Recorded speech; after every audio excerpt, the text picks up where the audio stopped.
Next chapter നമുക്ക് nuclear എടുക്കാം. അതോടെ കഴിഞ്ഞാൽ ആ ഭാഗം കഴിഞ്ഞു. ന്യൂക്ലിയർ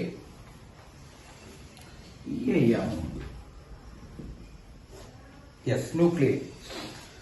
സോ അപ്പൊ ന്യൂക്ലിയർ കൂടി കഴിഞ്ഞ് കഴിഞ്ഞാൽ നമ്മൾ ചെറിയ ചെറിയ പോർഷൻസ്, ചെറിയ ചെറിയ ഭാഗങ്ങൾ കഴിഞ്ഞു. ഈ ന്യൂക്ലിയർ ചിലപ്പോൾ നമുക്ക് ഈ ആഴ്ച കഴിപ്പിക്കാൻ പറ്റുമെന്നാണ് എന്റെ വിശ്വാസം. ചെറിയൊരു ചാപ്റ്ററാണ്. അത് കഴിഞ്ഞാൽ നമ്മൾ ചെറിയ ഭാഗം, പിന്നെ ഒരു സെമി കണ്ടക്ടർ എന്നുള്ളൊരു ഭാഗം മാത്രമേ ഉള്ളൂ.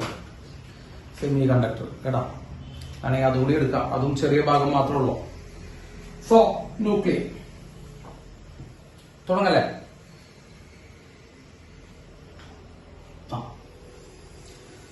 ന്യൂക്ലിയസ് എന്താണെന്ന് അറിയാം എല്ലാവർക്കും അല്ലെ? ആറ്റത്തിന്റെ ഉള്ളിലുള്ള സെന്ററിലുള്ള പോസിറ്റീവ്ലി ചാർജ്ഡ് സ്പീഷീസ് ആണ് ന്യൂക്ലിയസ്. ന്യൂക്ലിയസ് കേൾക്കാത്തവരായിട്ട് ആരും ഇല്ല. അപ്പൊ ന്യൂക്ലിയസിനെ കുറിച്ചാണ് ഇന്നത്തെ അല്ലെങ്കിൽ ഈ ചാപ്റ്ററിൽ മൊത്തം നമ്മൾ സംസാരിക്കാൻ പോകുന്നത്. ന്യൂക്ലിയസിനെ കുറിച്ചാണ്. Okay, yes. അപ്പൊ ന്യൂക്ലിയസ് എന്താണെന്നും പറഞ്ഞു തന്നിട്ട് തുടങ്ങുന്ന ഗതികേടൊന്നും നമുക്കില്ല. ന്യൂക്ലിയസ് എല്ലാവർക്കും അറിയാവുന്ന തന്നെയാണ്. പോസിറ്റീവ്ലി ചാർജ്ഡ് സ്പീഷീസ് ആണ് the centre of the atom. അത് നമ്മൾ എഴുതുന്നില്ല. യെസ്, നമ്മൾ ആദ്യം തന്നെ എഴുതാൻ ഉദ്ദേശിക്കുന്നത് ഈ ന്യൂക്ലിയസ് എന്ന് പറഞ്ഞ ചാപ്റ്റർ പഠിക്കാൻ മുമ്പ് നമുക്ക് ചില കാര്യങ്ങൾ അറിഞ്ഞിരിക്കണം. ഫസ്റ്റ് കാര്യം അറ്റോമിക് നമ്പർ ആണ്. ഇതൊക്കെ നിങ്ങൾക്കറിയാം. അറ്റോമിക് നമ്പർ സെഡ്, ഇതാണ് നിങ്ങൾ അറിഞ്ഞിരിക്കേണ്ട ബേസിക് കാര്യങ്ങൾ വെച്ച് തുടങ്ങാണ്. അറ്റോമിക് നമ്പർ സെഡ് എന്ന് പറയുന്ന അർത്ഥം മക്കളെ, it is number of protons or it is equal to number of electron. അപ്പൊ atomic number of an atom, ഒരു ആറ്റത്തിന്റെ അറ്റോമിക് നമ്പർ എന്ന് പറഞ്ഞു കഴിഞ്ഞാൽ എന്താ അർത്ഥം? അതിനുള്ളിലുള്ള പ്രോട്ടോൺസിന്റെയോ അല്ലെങ്കിൽ ഇലക്ട്രോൺസിന്റെയോ എണ്ണം എന്നാണ് അർത്ഥം. So atomic number is number of protons or number of electrons. എഴുതി വെച്ചല്ലേ? അതാണ് അറ്റോമിക് നമ്പർ. ഇനി മാസ് നമ്പർ, അടുത്തറിഞ്ഞിരിക്കുന്ന മാസ് നമ്പർ ആണ്. മാസ് നമ്പർ എ കേടാ. മാസ് നമ്പർ എ ആണ് നമുക്ക് ഇനി അറിഞ്ഞിരിക്കേണ്ടത്. Mass number A equal to number of protons plus number of neutrons. Number of protons plus number of neutrons, അതാണ് mass number എന്ന് പറയുന്നത്. സോ മാസ് നമ്പർ എന്ന് പറഞ്ഞു കഴിഞ്ഞാൽ പ്രോട്ടോൺസിന്റെയും ന്യൂട്രോൺസിന്റെയും എണ്ണമാണ് മാസ് നമ്പർ. ഈ പ്രോട്ടോൺസിനെയും ന്യൂട്രോൺസിനെയും കൂടി ചേർത്ത് ന്യൂക്ലിയോൺസ് എന്ന് വിളിക്കും. നമ്മൾ പഠിച്ചിട്ടുണ്ടാവും. ന്യൂക്ലിയസിന്റെ ഉള്ളിലുള്ള ആൾക്കാരായിരിക്കുക പ്രോട്ടോണും ന്യൂട്രോണും. ഇതൊക്കെ അറിയാവുന്ന പിള്ളേരാണ് കേട്ടോ. പ്രോട്ടോണും ന്യൂട്രോൺസിനെയാണ് നമ്മൾ എന്ത് വിളിക്കുക? ന്യൂക്ലിയോൺസ് എന്ന് പറഞ്ഞു വിളിക്കുക. അപ്പൊ ന്യൂക്ലിയോൺസിന്റെ എണ്ണം, number of nucleons, number of nucleons ആണ് മാസ് നമ്പർ കേട്ടോ. അപ്പോ അറ്റോമിക് നമ്പർ എന്ന് പറയുമ്പോൾ പ്രോട്ടോണിന്റെ എണ്ണം അല്ലെങ്കിൽ ഇലക്ട്രോണിന്റെ എണ്ണം, രണ്ടും അറ്റോമിക് നമ്പർ തന്നെയാണ്, രണ്ടും സെയിം ആണ്. പ്രോട്ടോണിന്റെ എണ്ണം. ഇനി മാസ് നമ്പർ എന്ന് പറയുമ്പോൾ എന്താ അർത്ഥം മക്കളെ? പ്രോട്ടോണിന്റെയും ന്യൂട്രോണിന്റെയും എണ്ണത്തിന്റെ സമ്മാണ് mass number. So mass number is a sum of proton plus neutron. ഇതാണ് മാസ് നമ്പർ. ഈ പ്രോട്ടോണും ന്യൂട്രോണും നമ്മൾ ഒരുമിച്ച് ചേർത്ത് പറഞ്ഞ പേരാണ് ന്യൂക്ലിയോൺസ്. അപ്പൊ ന്യൂക്ലിയോൺസിന്റെ എണ്ണമാണ് മാസ് നമ്പർ. ഇതില് ഞാൻ ഇങ്ങനെ എഴുതാം മക്കളെ. Mass number A equal to number of proton. Number of proton ആണ് സെഡ്, അറ്റോമിക് നമ്പർ അല്ലെ? അപ്പോ Z plus number of neutrons എന്ന് എഴുതാം. എഴുതിക്കൂടെ? ഇതിലേക്ക് ഇങ്ങോട്ട് എടുത്തു കഴിഞ്ഞാൽ എ മൈനസ് സെഡ് ആണ്. അതൊക്കെ നമുക്ക്, എനിക്ക് തോന്നുന്നു നമ്മള് കെമിസ്ട്രി പഠിച്ചു തുടങ്ങുന്ന സമയത്ത്, അറ്റം എടുത്തു തുടങ്ങുന്ന സമയത്ത് 8ാം ക്ലാസ്സിലൊക്കെ നമ്മൾ പഠിച്ചിട്ടുള്ള ഒരു ഇക്വേഷൻ ആണ്. Number of neutron is equal to mass number minus atomic number അല്ലെ? നമ്മൾ പഠിച്ചിട്ടില്ല ചെറിയ ക്ലാസ്സിൽ ആദ്യം കെമിസ്ട്രി കേട്ട് തുടങ്ങുമ്പോൾ തന്നെ നമ്മൾ പഠിച്ചിട്ടുള്ളതാണ്. മാസ് നമ്പറിൽ നിന്ന് അറ്റോമിക് നമ്പർ കുറച്ച് കഴിഞ്ഞാൽ ന്യൂട്രോൺസിന് എണ്ണം കേട്ടു. അത് ജസ്റ്റ് ഒന്ന് നോട്ട് ചെയ്ത് വയ്ക്കുക കേട്ടാ. അപ്പൊ ന്യൂക്ലിയസിൽ നമ്മൾ ആദ്യം തുടങ്ങുന്നത് ഈ രണ്ട് കാര്യം പറഞ്ഞിട്ടാണ്, അറ്റോമിക് നമ്പറും മാസ് നമ്പറും. അറ്റോമിക് നമ്പർ എന്ന് പറയുമ്പോൾ നമ്പർ ഓഫ് പ്രോട്ടോൺസ് അല്ലെങ്കിൽ number of electrons. Mass number എന്ന് പറയുമ്പോൾ പ്രോട്ടോൺസിന്റെയും ഇലക്ട്രോൺസിന്റെയും സമം. ഓക്കെ, കിട്ടിയില്ലേ? യെസ്, മാക്കിയാണ്.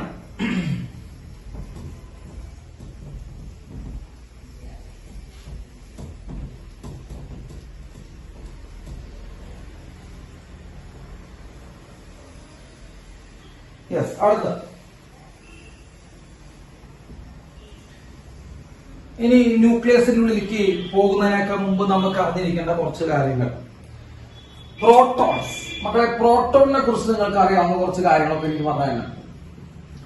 പ്രോട്ടോണിനെ കുറിച്ച് അറിയാവുന്ന കുറച്ച് ഡാറ്റാസ്. പ്രോട്ടോണിനെ കുറിച്ച് നിങ്ങൾക്ക് എന്താ അറിയാം? ആ അറിയാവുന്ന കാര്യങ്ങളൊക്കെ ഒന്ന് പറഞ്ഞു തരണം. യെസ്, ഒന്ന് പറഞ്ഞേ. ഒന്ന്, പ്രോട്ടോണിന്റെ മാസ് തൊട്ട് തുടങ്ങാം. മാസ് ഈസ് ഈക്വൽ ടു, എത്രയാണ് പ്രോട്ടോണിന്റെ മാസ്? മാസ് എത്രയാണെന്ന് പറയണം. മാസ് ഈക്വൽ ടു 1.6727 അല്ലെ? 1.6727 into 10⁻⁻27 കിലോഗ്രാം അല്ലെ? ഇതാണ് പ്രോട്ടോണിന്റെ മാസ്. 1.6727 into 10⁻⁻27 kilogram. അത് മാസ് പ്രോട്ടോണിന്റെ. ഇനി charge of proton plus 1.6 into 10⁻⁻19 coulomb. എല്ലാവർക്കും അറിയാവുന്ന കാര്യങ്ങളാ, ഇതൊന്നും പുതിയ കാര്യങ്ങളൊന്നല്ല. Charge of proton plus 1.6 into 10⁻⁻19 coulomb. Charge of proton എഴുതി, മാസ് ഓഫ് പ്രോട്ടോൺ എഴുതി. ഇനി ചാർജ് ഉള്ള കാരണം കൊണ്ട് it deviates in electric field as well as magnetic field. Electric ഫീൽഡിലും മാഗ്നറ്റിക് ഫീൽഡിലും പ്രോട്ടോൺസ് ഡീവിയേറ്റ് ചെയ്യും, കാരണം അത് ചാർജ് ഉള്ളതാണ്. അപ്പൊ ചാർജ് ഉള്ള കാരണം കൊണ്ട് അവരെന്ത് ചെയ്യുന്നുണ്ട് മക്കളെ, ഇലക്ട്രോൺസ് ഇലക്ട്രിക് ഫീൽഡിലും മാഗ്നറ്റിക് ഫീൽഡിലും അവരെന്ത് ചെയ്തു പോകും, ഡീവിയേറ്റ് ചെയ്തു പോകും. ആര്? പ്രോട്ടോൺസ്. ഇപ്പൊ പ്രോട്ടോൺ ഡ്രഗ്സിന്റെ മാസ് പറഞ്ഞു 1.6727 into 10⁻⁻27. ചാർജ് പറഞ്ഞു 1.6 into 10⁻⁻19. ഈ deviates in electric field and magnetic field. കേട്ടോ, ഇത് പറഞ്ഞു. ഇനി മക്കളെ പ്രോട്ടോണിന് സ്പിൻ ഉണ്ടാ, സ്പിന്ന് തിരിയോ പ്രോട്ടോൺസ്. നമ്മളെ ഇപ്പൊ സ്പിൻ എന്നൊക്കെ പറയില്ലേ, നമ്മളെ സ്പിൻ ക്വാണ്ടം നമ്പർ. തിരിയോ എന്ന് പറയുന്നത് തെറ്റാണ്, പോട്ടെ കുഴപ്പമില്ല, അതായത് ഞാൻ പിൻവലിച്ചു. തിരിയോ എന്ന് പറയുന്നത് ഞാൻ പിൻവലിച്ചു. ഇനി പ്രോട്ടോണിന് സ്പിൻ ക്വാണ്ടം നമ്പർ ഉണ്ടോ? പ്രോട്ടോണിന് സ്പിൻ ഉണ്ടോ? ഇലക്ട്രോണിന് സ്പിൻ ഉണ്ടോ? അത് കേട്ടിട്ടുണ്ടോ? ഇലക്ട്രോണിന് സ്പിൻ ഉണ്ടോ? അത് കേട്ടിട്ടുണ്ട്. എത്രയാ? +1/2 -1/2. അതെ, അതല്ലേ ഇലക്ട്രോണിന്റെ സ്പിന്. അതെ. പ്രോട്ടോൺ സ്പിൻ ഉണ്ടോ മക്കളെ? It has A spin. It has spin +or-1/2. കേട്ടോ, ഇറ്റ് ഹാസ് സ്പിൻ +or-1/2. അപ്പോ ഇലക്ട്രോണുകൾ സ്പിൻ ചെയ്യുന്നത് പോലെ, ഇങ്ങനെ ഇലക്ട്രോണുകളുടെ സ്പിൻ ക്വാണ്ടം നമ്പർ ഉള്ളത് പോലെ തന്നെ പ്രോട്ടോൺ സ്പിൻ ക്വാണ്ടം നമ്പർ ഉണ്ട് +or-1/2. അപ്പൊ it has A spin +or-1/2. ഇനി അടുത്തത് it is highly stable. It is highly stable. Highly stable ആണ് പ്രോട്ടോൺസ്. പ്രോട്ടോൺസിന്റെ സ്റ്റെബിലിറ്റി അതിഭീകരമാണ്. അത്രയും സ്റ്റേബിൾ ആണ് പ്രോട്ടോൺസ്. ഹൈലി സ്റ്റേബിൾ ആണ്. നമ്മുടെ സയന്റിസ്റ്റുകൾ പറയുന്നത് പ്രപഞ്ചത്തെക്കാൾ സ്റ്റേബിൾ ആണെന്നാണ് പറയുന്നത് proton. So it is stable than universe എന്നാണ് പറയുന്നത്. അതായത് പ്രപഞ്ചം നശിച്ചു പോയാലും പ്രോട്ടോൺ നശിച്ചു പോയില്ല, അത്രയും സ്റ്റെബിലിറ്റി ഉള്ളവനാണ് പ്രോട്ടോൺ. അപ്പോ ഹൈലി സ്റ്റേബിൾ ആയിട്ടുള്ള ഒരു പാർട്ടിക്കിളാണ് പ്രോട്ടോൺ. അതിന് സ്പിൻ ഉണ്ട് ഇലക്ട്രോണിനെ പോലെ +or-1/2. Electric field magnetic field deviate ചെയ്യും, കാരണം ചാർജും ഉണ്ട്, ചാർജും മാസും എഴുതി. ഓക്കെ, നെക്സ്റ്റ് നമുക്ക് ന്യൂട്രോണെ പറയാം. ഇനി അടുത്തത് ന്യൂട്രോൺ. ന്യൂട്രോണിന്റെ പ്രോപ്പർട്ടീസ് ഒന്ന് പറഞ്ഞു നോക്കിക്കേ. ന്യൂട്രോണിന്റെ പ്രോപ്പർട്ടീസ് പറഞ്ഞ ന്യൂട്രോണിന്റെ പ്രോപ്പർട്ടീസ്. മാസ് എത്ര വരും മക്കളെ? മാസ് ന്യൂട്രോണിന്റെ mass 1.6749 into 10⁻⁻27 kilogram. 1.6749 into 10⁻⁻27 kilogram. നോക്കിയേ നിങ്ങൾ, ഇവര് കമ്പയർ ചെയ്ത് നോക്കിക്കേ. രണ്ടുപേരുടെയും മാസ് തമ്മിൽ ചെറിയൊരു വ്യത്യാസമുള്ളൂ. ചെറിയൊരു വ്യത്യാസമുണ്ട്, ചെറുത്, വളരെ ചെറുത്. അപ്പൊ നമുക്ക് ചില കണ്ടീഷൻസിൽ ചില ഇക്വേഷൻസ് ഒക്കെ എഴുതുന്ന സമയത്ത് നമ്മൾ മാസ് ഓഫ് പ്രോട്ടോണും മാസ് ഓഫ് ന്യൂട്രോണും അപ്രോക്സിമേറ്റ്ലി എന്തായിട്ട് എടുക്കും? ഈക്വൽ ആയിട്ട് എടുക്കും കേട്ടോ. അപ്പൊ നിങ്ങൾ പേടിക്കരുത്. ചില ഡെറിവേഷൻസിൽ, ചില സന്ദർഭങ്ങളിൽ, ചില സിറ്റുവേഷൻസിൽ നമ്മൾ മാസ് ഓഫ് പ്രോട്ടോണും മാസ് ഓഫ് ന്യൂട്രോണും ഈക്വൽ ആയിട്ട് എടുക്കും. കാരണം അവർ തമ്മിൽ വളരെ ചെറിയൊരു വ്യത്യാസമുള്ളൂ നമ്മൾ നോക്കിക്കഴിഞ്ഞു കഴിഞ്ഞാൽ. ഇപ്പൊ 1.6727 ഇവിടെ 1.6749, ആ ഒരൊറ്റ വ്യത്യാസമുള്ളൂ. അപ്പൊ മാസ് ഓഫ് പ്രോട്ടോണും മാസ് ഓഫ് ന്യൂട്രോണും അപ്രോക്സിമേറ്റ്ലി ഈക്വൽ ആണ്. ഇനി ന്യൂട്രോണിന് ചാർജ് ഉണ്ടോ? ചെറിയ ക്ലാസ് തൊട്ട് നമ്മൾ കേൾക്കുന്ന സാധനമാണ് ന്യൂട്രോൺ. ന്യൂട്രലാണ്. അപ്പൊ ന്യൂട്രലാണ്, അവർക്ക് എന്തില്ല? ചാർജ് ഇല്ല. ചാർജ് ഇല്ല എന്നുള്ള കാര്യം ഉറപ്പാണ്. ചാർജ് ഇല്ലാത്ത കാരണം ഇലക്ട്രിക് ഫീൽഡും മാഗ്നറ്റിക് ഫീൽഡും ഡീവിയേറ്റ് ചെയ്യുമോ എന്ന് ചോദിച്ചു കഴിഞ്ഞാൽ it does not deviate. It does not deviate in electric field as well as in magnetic field. Electric ഫീൽഡിലും മാഗ്നറ്റിക് ഫീൽഡിലും എന്ത് ചെയ്യില്ല? ന്യൂട്രോൺസ് ഡീവിയേറ്റ് ചെയ്യില്ല. അപ്പൊ അവർ ഇലക്ട്രിക് ഫീൽഡിലും മാഗ്നറ്റിക് ഫീൽഡിലും ഡീവിയേറ്റ് ചെയ്യുന്നില്ല. ഇനി അടുത്ത സ്പിൻ ഉണ്ടോ എന്ന് ചോദിച്ചു കഴിഞ്ഞാൽ മക്കളെ, ന്യൂട്രോൺ സ്പിൻ ഉണ്ടോ? It has spin +or-1/2. കേട്ടോ, ന്യൂട്രോണിന് സ്പിൻ ഉണ്ട് മക്കളെ, അത് തന്നെയാ +or-1/2 ആണ്. അപ്പൊ ഇലക്ട്രോണിന് മാത്രമല്ല പ്രോട്ടോണും ന്യൂട്രോണും ഒക്കെ എന്തുണ്ട്? സ്പിൻ ഉണ്ട്. ഇനി ഹൈലി സ്റ്റേബിൾ ആണോ ന്യൂട്രോൺ എന്ന് ചോദിച്ചു കഴിഞ്ഞാൽ നിങ്ങളുടെ ഉത്തരം എന്താ? ന്യൂട്രോൺ സ്റ്റേബിൾ ആണ് എന്ന് നമുക്ക് പറയാൻ പറ്റുമോ? ഇല്ല. It is unstable. It is unstable outside the nucleus. കേട്ടോ, ന്യൂക്ലിയസിന് പുറത്ത് അൺസ്റ്റേബിൾ ആണ്. അപ്പൊ ന്യൂട്രോൺ സ്റ്റേബിൾ ആണോ? അല്ല, അൺസ്റ്റേബിൾ ആണ്. ന്യൂട്രോൺ ഡിസോസിയേറ്റ് ചെയ്യും, അതായത് വിഘടിക്കും, അതായത് വേറെ ആയിട്ട് മാറും. അപ്പോ അത് അൺസ്റ്റേബിൾ ആണ്. ന്യൂട്രോൺസിന് എക്സിസ്റ്റ് ആയിട്ട് എന്ത് ചെയ്യാൻ പറ്റില്ല? ഐ മീൻ ഒറ്റയ്ക്ക് എക്സിസ്റ്റ് ചെയ്യാൻ പറ്റില്ല പുറത്ത്. അവര് എന്ത് ചെയ്തുകൊണ്ടിരിക്കും? ഡിസോസിയേറ്റ് ചെയ്ത് പ്രോട്ടോണും ഇലക്ട്രോണായിട്ട് മാറിക്കൊണ്ടിരിക്കും. കേട്ടോ. അതൊക്കെ നമുക്ക് പിന്നെ വഴിയെ പഠിക്കാം. അപ്പോ ന്യൂട്രോൺ സ്റ്റേബിലിറ്റി കുറവാണ്, പ്രോട്ടോൺ ഹൈലി എന്താണ് സ്റ്റേബിൾ ആണ്. So this is A comparison of protons and neutron. അപ്പൊ പ്രോട്ടോണും ന്യൂട്രോണും നമുക്ക് അറിഞ്ഞിരിക്കേണ്ട കുറച്ച് കമ്പാരിസൺസ് ആണ് ഇവിടെ എഴുതി വെച്ചിരിക്കുന്നത്. അതിൽ സ്പിൻ ഉണ്ടെന്നുള്ള കാര്യം മനസ്സിലാക്കുക, പിന്നെ പ്രോട്ടോൺ സ്റ്റേബിൾ ആണെന്നുള്ള കാര്യം മനസ്സിലാക്കുക. അങ്ങനെയുള്ള കുറച്ച് കാര്യങ്ങൾ മനസ്സിലാക്കി പോവാം. നോട്ട് ചെയ്തോ?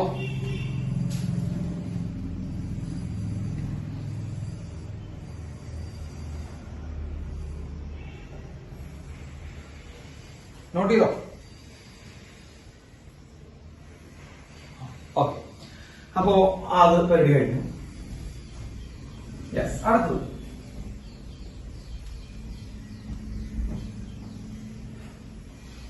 വളരെ സിമ്പിൾ ആയിട്ടുള്ള ഒരു ചാപ്റ്റർ ആണ്. സിമ്പിൾ ആണ്, ചെറുതാണ്. കുറച്ചൊക്കെ ഈ അറ്റോമിക് പാർട്ടിക്കിൾസിനെ കുറിച്ച് പഠിക്കുക എന്ന് പറഞ്ഞു കഴിഞ്ഞാൽ കുറച്ച് പിള്ളേർക്കൊക്കെ ഭയങ്കര ഇൻട്രസ്റ്റിംഗ് ആയിരിക്കും. ഒരു പരിധി നല്ല ഇൻട്രസ്റ്റിംഗ് ആയിട്ട് ചെറിയ ചാപ്റ്റർ ആണ്. യെസ്, ഇനിയാണ് സൈസ് ഓഫ് ന്യൂട്രോൺ എഴുതി വയ്ക്കാം കേട്ടോ. Size of neutron, sorry neutron അല്ല, nucleus. Size of nucleus, next topic, size of nucleus. Okay, എല്ലാവരും ഒന്ന് നോക്കിയിരിക്കണം ന്യൂക്ലിയസിന്റെ സൈസ്. പറയട്ടെ? വാ നോക്കൂ. ഇത് ആറ്റം, ഇത് ആറ്റം. ആറ്റത്തിന്റെ ഉള്ളിലാണ് ആരുണ്ടാവുക? ആറ്റത്തിന്റെ ഉള്ളിലാണ് ന്യൂക്ലിയസ് ഉണ്ടാവുക, അല്ലെ? ന്യൂക്ലിയസ് ആറ്റത്തിന്റെ ഉള്ളിലാണ് ഉണ്ടാവുക. ഈ ന്യൂക്ലിയസ് നോക്കിയൂ, ഇതാണ് ഷേപ്പ് ന്യൂക്ലിയസിന്റെ. ന്യൂക്ലിയസിന്റെ ഷേപ്പ് അതാ. ഓക്കെ, എല്ലാവരും കാണുന്നില്ലേ ന്യൂക്ലിയസിന്റെ ഷേപ്പ് അതാ? ഇങ്ങനെയല്ലല്ലോ അല്ലെ? അല്ലെ, ഇങ്ങനെയല്ലല്ലോ നമ്മൾ വരയ്ക്കുന്നത്. നമ്മൾ വട്ടല്ലേ വരയ്ക്കാറ്? അതന്നെ, സ്ഫിയർ അല്ലേ എന്നാണ് രാജശ്രീ ചോദിക്കുന്നത്. അപ്പോ അതിനുള്ള ആൻസർ തന്നെയാണ്, ന്യൂക്ലിയസ് സ്ഫിയർ അല്ല. ന്യൂക്ലിയസിന് അങ്ങനെ റെഗുലർ ആയിട്ട് എന്തില്ല, ഷേപ്പ് ഇല്ല. നമ്മളെ കെമിസ്ട്രിക്കാര് പറ്റിക്കുകയാണ്. കെമിസ്ട്രിക്കാര് വൻ പറ്റിപ്പാണ് പറ്റിച്ചുകൊണ്ടിരിക്കുന്നത്. ഇപ്പൊ ന്യൂക്ലിയസിന് അങ്ങനെ ഒരു ഷേപ്പ് ഒന്നുമില്ല, ഇറഗുലർ ഷേപ്പാ. നമുക്കൊരു അമീബ ലൈക്ക് സ്ട്രക്ചർ എന്നൊക്കെ വേണമെങ്കിൽ പറയാം. പല രീതിയിലാണ് ഇരിക്കുക. അപ്പൊ ഇതാണ് സാറ് വരച്ചു വെച്ചേക്കുന്നത് ന്യൂക്ലിയസ്. ഓക്കെ, ന്യൂക്ലിയസ് ആണ് വരച്ചു വെച്ചേക്കുന്നത്, സംശയമില്ലല്ലോ. അപ്പൊ ന്യൂക്ലിയസിന് അങ്ങനെ ഷേപ്പ് ഒന്നുമില്ല. ന്യൂക്ലിയസിന് ഷേപ്പ് ഇല്ല എന്ന് മാത്രമല്ല, ന്യൂക്ലിയസ് നമ്മുടെ ഈ ജെല്ലി മിഠായി പോലെയാ, ജെല്ലി ലൈക്ക് സബ്സ്റ്റൻസ് ആണ്. നമുക്ക് കുറെ ഒന്നും വിശ്വസിക്കാൻ പറ്റില്ല. ന്യൂക്ലിയസ് ജെല്ലി ലൈക്കാ, അതായത് ജെല്ലി പോലെയാണ്. പോട്ടെ, അപ്പൊ അതിന് ഷേപ്പ് ഇല്ല. ഇതിന്റെ ഉള്ളിൽ നിറച്ചതുണ്ട്. ഈ ന്യൂക്ലിയസിനുള്ളിൽ ആരുണ്ടാവുക? ന്യൂക്ലിയസിനുള്ളിൽ ആരുണ്ടാവുക? ന്യൂക്ലിയസിനുള്ളിൽ ആരുണ്ടാവുക? ന്യൂക്ലിയസിനുള്ളിൽ ന്യൂട്രോണും പ്രോട്ടോണും ഉണ്ടാവും. യെസ്, ന്യൂക്ലിയോൺസ് എന്ന് പറയാം നമ്മൾ അതിനെ, അല്ലെ? ന്യൂക്ലിയോൺസ്. അപ്പൊ ന്യൂട്രോൺസും പ്രോട്ടോൺസും ഉണ്ടാവും. ഈ ന്യൂട്രോൺസും പ്രോട്ടോൺസും ഇതിന്റെ ഉള്ളിൽ ഇങ്ങനെ അറേഞ്ച് ചെയ്തിട്ടുണ്ടാവും. മക്കളെ മനസ്സിലായോ? ഇതിന്റെ ഉള്ളിൽ ഇങ്ങനെ എന്ത് ചെയ്തിട്ടുണ്ടാവും? അറേഞ്ച് ചെയ്തിട്ടുണ്ടാവും. അപ്പൊ ഈ ബ്ലൂ കളറിൽ വരയ്ക്കുന്ന ന്യൂക്ലിയോൺസ് എന്ന് വിചാരിക്കാം. ന്യൂട്രോൺസും പ്രോട്ടോൺസും ഇങ്ങനെ അറേഞ്ച് ചെയ്തിട്ടുണ്ടാവും. ഏറ്റവും നല്ല കോൺസെൻട്രേഷനിൽ അറേഞ്ച് ചെയ്തിരിക്കുന്നത് സെൻട്രലായിരിക്കും. അപ്പൊ സെന്റർ എന്ന് പറയുന്ന ഭാഗത്തായിരിക്കും ന്യൂക്ലിയോൺസിന്റെ കോൺസെൻട്രേഷൻ ഏറ്റവും കൂടുതൽ. മനസ്സിലാവുന്നുണ്ടല്ലോ അല്ലെ? സാധാരണ കൊച്ചുകുട്ടികൾക്ക് മനസ്സിലാവുന്ന കാര്യം പറഞ്ഞോണ്ടിരിക്കാൻ. അപ്പൊ ന്യൂക്ലിയോൺസ് അതിന്റെ ഉള്ളിൽ ഉണ്ടാവും. ആ ന്യൂക്ലിയോൺസിന്റെ കോൺസെൻട്രേഷൻ കൂടുതലുള്ള ഭാഗം എവിടെയായിരിക്കും? അതിന്റെ സെന്ററിലായിരിക്കും. അപ്പൊ സെന്ററിലാണ് ഏറ്റവും കൂടുതൽ കോൺസെൻട്രേഷൻ. കണ്ടാ ഇവിടെ ഞാനിങ്ങനെ വളരെ കട്ടി ഇങ്ങനെ വരയ്ക്കുന്നു. സെന്ററിലാണ് കോൺസെൻട്രേഷൻ. അകലേക്ക് പോകുന്ന മക്കൾ അതിന്റെ കോൺസെൻട്രേഷൻ ചെയ്തുകൊണ്ടിരിക്കും. കണ്ടാ കോൺസെൻട്രേഷൻ ചെയ്തുകൊണ്ടിരിക്കും, കുറഞ്ഞുകൊണ്ടിരിക്കും. നിങ്ങൾ കാണുന്നുണ്ടല്ലോ അല്ലെ? അകലേക്ക് പോകുമ്പോഴും അതിന്റെ കോൺസെൻട്രേഷൻ കുറയുന്നുണ്ട്. അപ്പൊ ഏറ്റവും കൂടുതൽ ന്യൂക്ലിയോൺസിനെ കാണാൻ സാധിക്കുന്നത്, കോൺസെൻട്രേറ്റ് ചെയ്ത് കാണാൻ സാധിക്കുന്നത് എവിടെയാണ്? സെന്ററിലാണ്. സംശയമല്ലോ? അപ്പൊ സെന്ററിലാണ് ന്യൂക്ലിയോൺസിന്റെ കോൺസെൻട്രേഷൻ ഏറ്റവും കൂടുതൽ. കേട്ടോ, അപ്പൊ ഇവിടെയാണ് ഏറ്റവും നന്നായിട്ട് ന്യൂക്ലിയോൺസ് ഉണ്ടാവുക. പുറത്തേക്ക് വരുന്നതോറും ആ കോൺസെൻട്രേഷൻ എന്ത് ചെയ്യുന്നുണ്ട്? കുറഞ്ഞു വരുന്നതായിട്ട് നിങ്ങൾക്ക് ഈ ഫിഗറിൽ തന്നെ ഞാൻ വരച്ചു വെച്ചിട്ടുണ്ട്, അല്ലെ? യെസ്. ഇതിനൊരു പെർട്ടിക്കുലർ ഷേപ്പ് ഉണ്ടോ മക്കളെ? ഷേപ്പ് ഇല്ല. ആലോചിച്ച് നോക്കിക്കേ, ഇതിനൊരു പെർട്ടിക്കുലർ ഷേപ്പ് ഉണ്ടോ? ശരിക്കും അങ്ങനെ ഒരു പെർട്ടിക്കുലർ ആയിട്ടുള്ള എന്തില്ല, ഷേപ്പ് ഇല്ല. അപ്പൊ ഷേപ്പ് ഇല്ലാത്ത സ്ഥിതിക്ക് അതിന്റെ സൈസ് പറയാൻ ബുദ്ധിമുട്ടല്ലേ? അല്ലെ? നിങ്ങൾ ആലോചിച്ച് നോക്കിക്കേ, ഒരു ഷേപ്പ് ഇല്ലാത്തൊരു സാധനത്തിന് നമ്മൾ സൈസ് പറയാൻ പറ്റും? ഷേപ്പില്ലാത്ത സാധനത്തിന് നമുക്ക് സൈസ് പറയാൻ പറ്റും? ഇല്ല. അപ്പൊ നമ്മൾ പരമാവധി അതിനെ ഷേപ്പിലേക്ക് ആക്കി മാറ്റുന്നു. ഒരു ഷേപ്പ് നമ്മൾ അതിലേക്ക് കൊണ്ടുവരാൻ ശ്രമിക്കുന്നു. കേട്ടോ, അപ്പൊ ന്യൂക്ലിയസിനെ നമ്മൾ ഒരു ഷേപ്പിലേക്ക് മാറ്റാൻ ശ്രമിക്കുക. അങ്ങനെയാണ് നമ്മൾ എന്ത് ചെയ്യുന്നത്? ഒരു സ്പിയർ ആക്കി അതിനെ കൺസിഡർ ചെയ്യാം എന്നൊരു ധാരണ വന്നു. മനസ്സിലായില്ലേ? ന്യൂക്ലിയസിന് ഒരു സ്പിയർ ആക്കി നമുക്ക് കൺസിഡർ ചെയ്യാം എന്നൊരു ധാരണ നമ്മൾ അവിടെ നിന്ന് ഉണ്ടാക്കിയത്. അപ്പൊ ആക്ച്വലി ന്യൂക്ലിയസിന്റെ ഷേപ്പ് സ്പിയർ അല്ല, ഒരു ഇറഗുലർ ഷേപ്പുള്ള ബോഡിയാണ്. പക്ഷെ സൈസ് പറയണമെങ്കിൽ നിങ്ങൾ ആലോചിക്കൂ, സൈസ് പറയണമെങ്കിൽ വലിപ്പം പറയണമെങ്കിൽ ഒരു റെഗുലർ ഷേപ്പ് വേണം. അങ്ങനെ ഒരു റെഗുലർ ഷേപ്പ് വരണമെങ്കിൽ അവിടെ എന്ത് വേണം, സ്പിയർ ആക്കുകയാണ് എളുപ്പം എന്ന് പറഞ്ഞിട്ട് നമ്മൾ എന്ത് ചെയ്യാൻ നോക്കി, അതിനെ സ്പിയർ ആക്കാൻ ശ്രദ്ധിച്ചു. ഓക്കെ, അപ്പൊ നമ്മൾ അതിനെ എന്ത് ചെയ്തു, സ്പിയർ ആക്കി മാറ്റാൻ പോവുകയാണ്.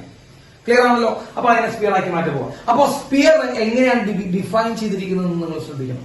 സ്പിയർ എങ്ങനെയാണ് ഡിഫൈൻ ചെയ്തിരിക്കുന്നത് ശ്രദ്ധിക്കണം. നോക്കൂ, ഏറ്റവും കൂടുതൽ കോൺസെൻട്രേഷൻ എവിടെയാണ്? ന്യൂക്ലിയോസിന്റെ ഏറ്റവും കൂടുതൽ കോൺസെൻട്രേഷൻ സെന്ററിലാണ്. സെന്ററിൽ നിന്ന് പുറത്തേക്ക് വരുന്നോറും, സാറോട് വരച്ചു വയ്ക്കാട്ടോ, സെന്ററിൽ നിന്ന് പുറത്തേക്ക് വരുന്നോറും, ഞാൻ റെഡ് കളർ വരയ്ക്കുന്നുണ്ട് കേട്ടോ, സെന്ററിൽ നിന്ന് പുറത്തേക്ക് വരുന്നോറും കോൺസെൻട്രേഷൻ എന്താ ചെയ്യാൻ നമുക്ക് ആലോചിച്ച് നോക്ക്, കുറയും. അങ്ങനെ സെന്ററിൽ നിന്ന് ഇങ്ങനെ പുറത്തേക്ക് വരുന്നോറും കോൺസെൻട്രേഷൻ കുറഞ്ഞ് എപ്പോഴാണ് കോൺസെൻട്രേഷൻ പകുതിയാവുന്നത്? ആരുടെ പകുതിയാവുന്നത്? സെന്ററിലുള്ള പകുതി വാല്യൂ ആവുന്നത്. അപ്പൊ സെന്ററിലാണ് ഏറ്റവും കൂടുതൽ കോൺസെൻട്രേഷൻ. സെന്ററിൽ നിന്ന് നമ്മളിങ്ങനെ പുറത്തേക്ക് വരുന്നോറും കോൺസെൻട്രേഷൻ കുറഞ്ഞു വന്ന് എപ്പോഴാണ് കോൺസെൻട്രേഷന്റെ വാല്യൂ എന്താവുന്നത്? സെന്ററിനേക്കാൾ എത്രയാവുന്നത്? പകുതി, 50% ആവുന്നത്. കേട്ടാ, അവിടെ വെച്ച് നമ്മൾ എന്ത് ചെയ്യും? നിർത്തും. കേട്ടാ, ആ ഡിസ്റ്റൻസിന് കറസ്പോണ്ടിങ് ആയിട്ട് ഒരു സ്പിയർ വരയ്ക്കും. മനസ്സിലായോ? ആ ഡിസ്റ്റൻസിന് കറസ്പോണ്ടിങ് ആയിട്ട് നമ്മൾ എന്ത് വരയ്ക്കും? ഒരു സ്പിയർ വരയ്ക്കും. അതാണ് radius. Yes, this is for radius. അതാണ് റേഡിയസ് ആയിട്ട് എടുക്കുക. അപ്പൊ റേഡിയസ് സ്പിയർ, അപ്പൊ ന്യൂക്ലിയസിനെ സ്പിയർ ആക്കി എടുക്കുന്ന സമയത്ത് അതിനൊരു റേഡിയസ് ഉണ്ടാവല്ലോ. ആ റേഡിയസിന്റെ ഡെഫിനേഷൻ നിങ്ങൾ ശ്രദ്ധിച്ചു വെച്ചോളാം. It is the distance from the centre to a point where the concentration of nucleus will become where the concentration of the nucleus will become half of the value of, അല്ലെ, half hour. Yes, half hour. ആ ദൂരത്തിനെയാണ് നമ്മൾ എന്ത് വിളിക്കുക? നമ്മൾ radius വിളിക്കുക. ആ റേഡിയസിന് corresponding നമ്മൾ എന്ത് വരച്ചിരിക്കുന്നു? ഒരു സ്പിയർ വരച്ചിരിക്കുന്നു. അപ്പോ ന്യൂക്ലിയോൺസിനെ, അപ്പൊ അതിനെ പറഞ്ഞ, അപ്പൊ ആ സ്പിയറിന് പുറത്തും ന്യൂക്ലിയോൺസ് ഉണ്ടാവും. പറഞ്ഞു മനസ്സിലായ? ആ സ്പിയറിന് പുറത്തും ന്യൂക്ലിയോൺസ് ഉണ്ടാവും. അതാണ് ജസ്റ്റോ അതിനെ പറഞ്ഞത്. അപ്പൊ നമ്മൾ സ്പിയർ വരച്ചോ, അതിന് പുറത്തും ന്യൂക്ലിയോൺസ് ഉണ്ടാവും. അപ്പോ നമ്മൾ പറയുന്ന ന്യൂക്ലിയോൺസിന്റെ സൈസ് ഇല്ല, അത് നോക്കുന്നില്ല, അത്രേ ഉള്ളൂ. അത് നമ്മൾ എന്ത് ചെയ്യുന്നില്ല? കൺസിഡർ ചെയ്യുന്നില്ല. സൈസ് എടുക്കുന്ന സമയത്ത് നമ്മൾ അത് കൺസിഡർ ചെയ്യുന്നില്ല. കേട്ടാ, സൈസ് എടുക്കുന്ന സമയത്ത് നമ്മൾ അവരെ കൺസിഡർ ചെയ്യില്ല. അപ്പൊ സൈസ് വ്യക്തമായിട്ട് ഡെഫിനേഷനിലോട് കൂടിയിട്ടാണ് നമ്മൾ എടുക്കുന്നത്. എന്താണ് സൈസ് ഓഫ് ദ ന്യൂക്ലിയസ് അല്ലെങ്കിൽ radius of the nucleus? It is a distance from the centre. സെന്ററിലാണ് ഏത് കോൺസെൻട്രേഷൻ? മാക്സിമം കോൺസെൻട്രേഷൻ നിന്ന് പുറത്തേക്ക് വരുമ്പോൾ കോൺസെൻട്രേഷൻ കുറഞ്ഞു വന്ന് അതിന്റെ കോൺസെൻട്രേഷൻ എന്തായി മാറും? പകുതിയായി മാറുന്ന ആ ഡിസ്റ്റൻസിനെയാണ് നമ്മൾ വിളിക്കുക റേഡിയസ് എന്ന് വിളിക്കുക. അതിന്റെ കറസ്പോണ്ടിങ് ആയിട്ട് സ്പിയർ ആണ് നമ്മളവിടെ വരച്ചു വെച്ചാൽ റെഡ് കളറിൽ കാണുന്നുണ്ടല്ലോ അല്ലെ? ഇപ്പൊ എല്ലാവർക്കും മനസ്സിലായല്ലോ ന്യൂക്ലിയസ് എങ്ങനെയാണ് സ്പിയർ വന്നതെന്ന്. ന്യൂക്ലിയസ് എങ്ങനെ സ്പിയർ വന്നു മനസ്സിലായില്ലേ? യെസ്, ന്യൂക്ലിയസ് ആക്ച്വലി എന്തല്ല സ്പിയർ അല്ല. പക്ഷെ സൈസ് പറയാൻ വേണ്ടി നമ്മൾ എന്താക്കി മാറ്റുകയാണ് ചെയ്യണേ? സൈസ് പറയാൻ വേണ്ടി നമ്മൾ എന്താക്കി മാറ്റുക ചെയ്യണേ? സ്പിയർ ആക്കി എടുക്കുകയാണ് ചെയ്യുന്നത്. കേട്ടോ, അങ്ങനെ സ്പിയർ ആക്കി എടുക്കുന്നു. ആ സ്പിയറിന്റെ റേഡിയസ് എന്താ? So what is radius of the radius of nucleus? Radius of nucleus it is a distance from, മക്കളെ, distance from centre to a point where distance from the center to the point where the concentration of nucleons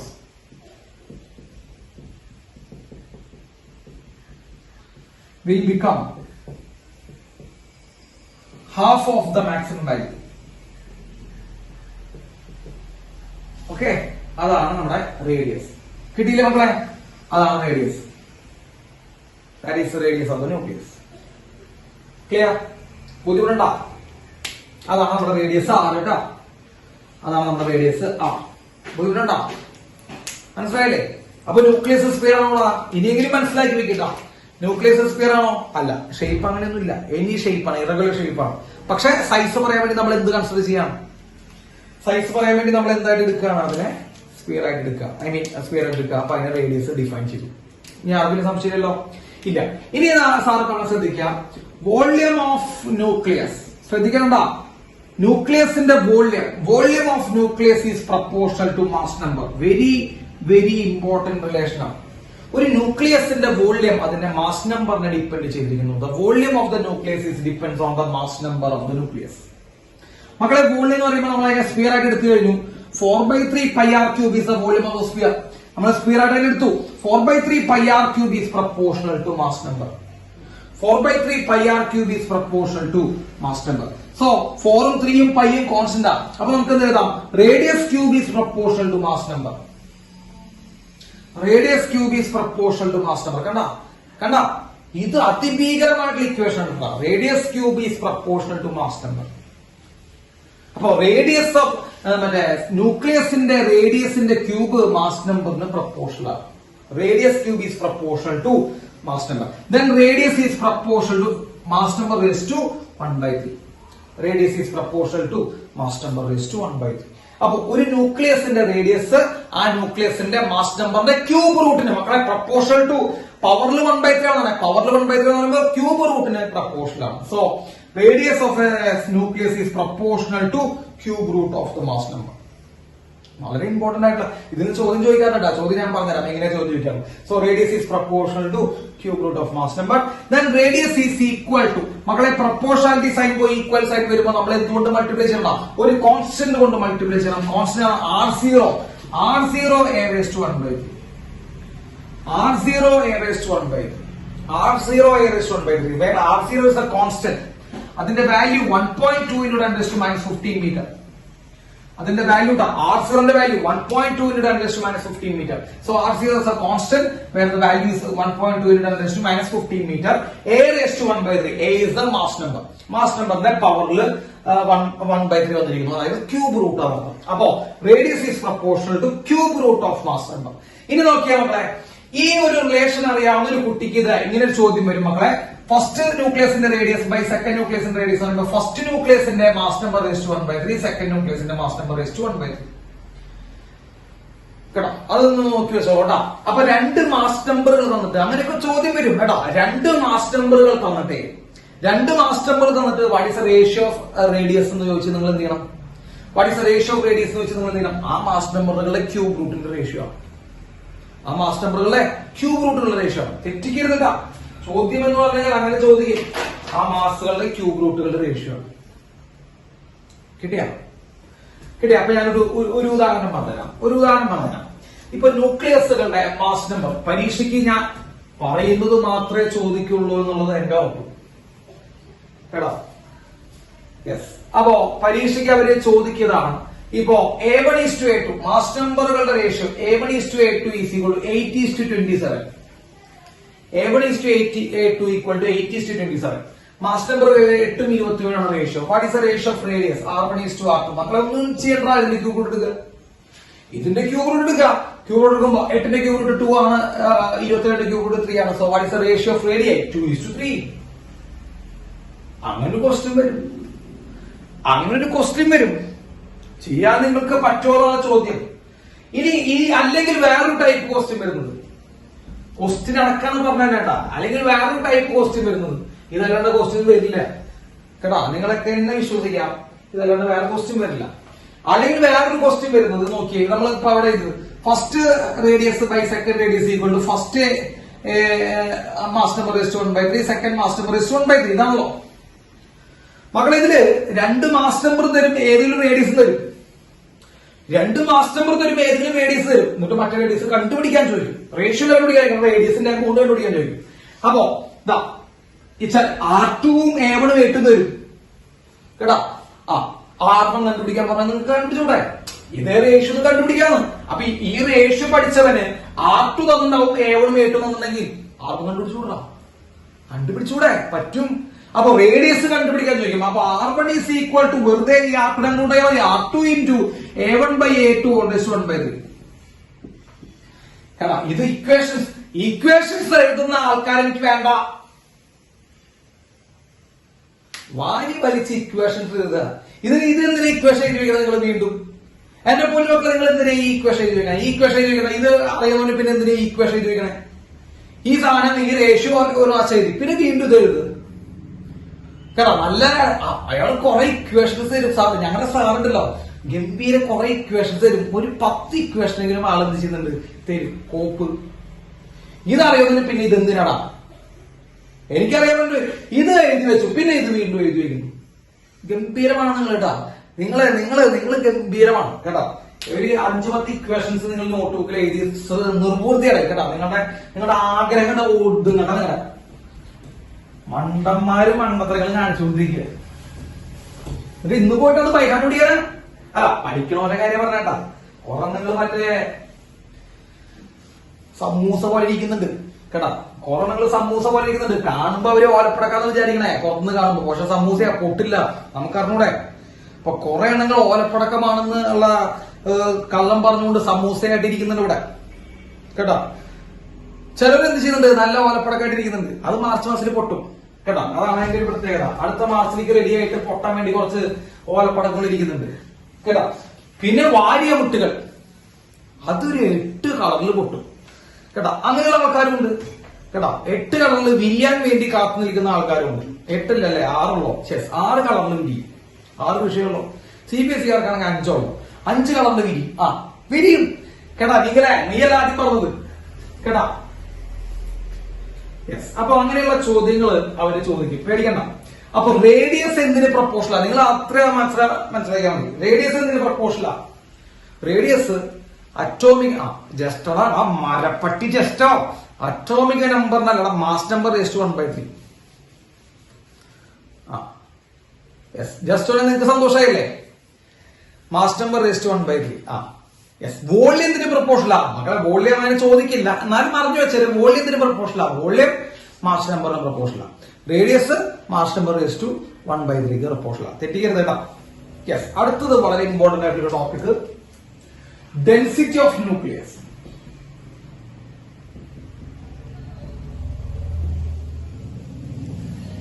Density of nucleus. Yes, next topic is our density of nucleus. പറയട്ടെ sir. Okay, നോക്കി മക്കളെ, സാറിന്റെ കയ്യിൽ ഒരു nucleus ഉണ്ട് കണ്ടോ. ഒരു nucleus ഉണ്ട്. ഈ ന്യൂക്ലിയസിന്റെ അറ്റോമിക് നമ്പർ സെറ്റ് ആണ് മാസ് നമ്പർ 7.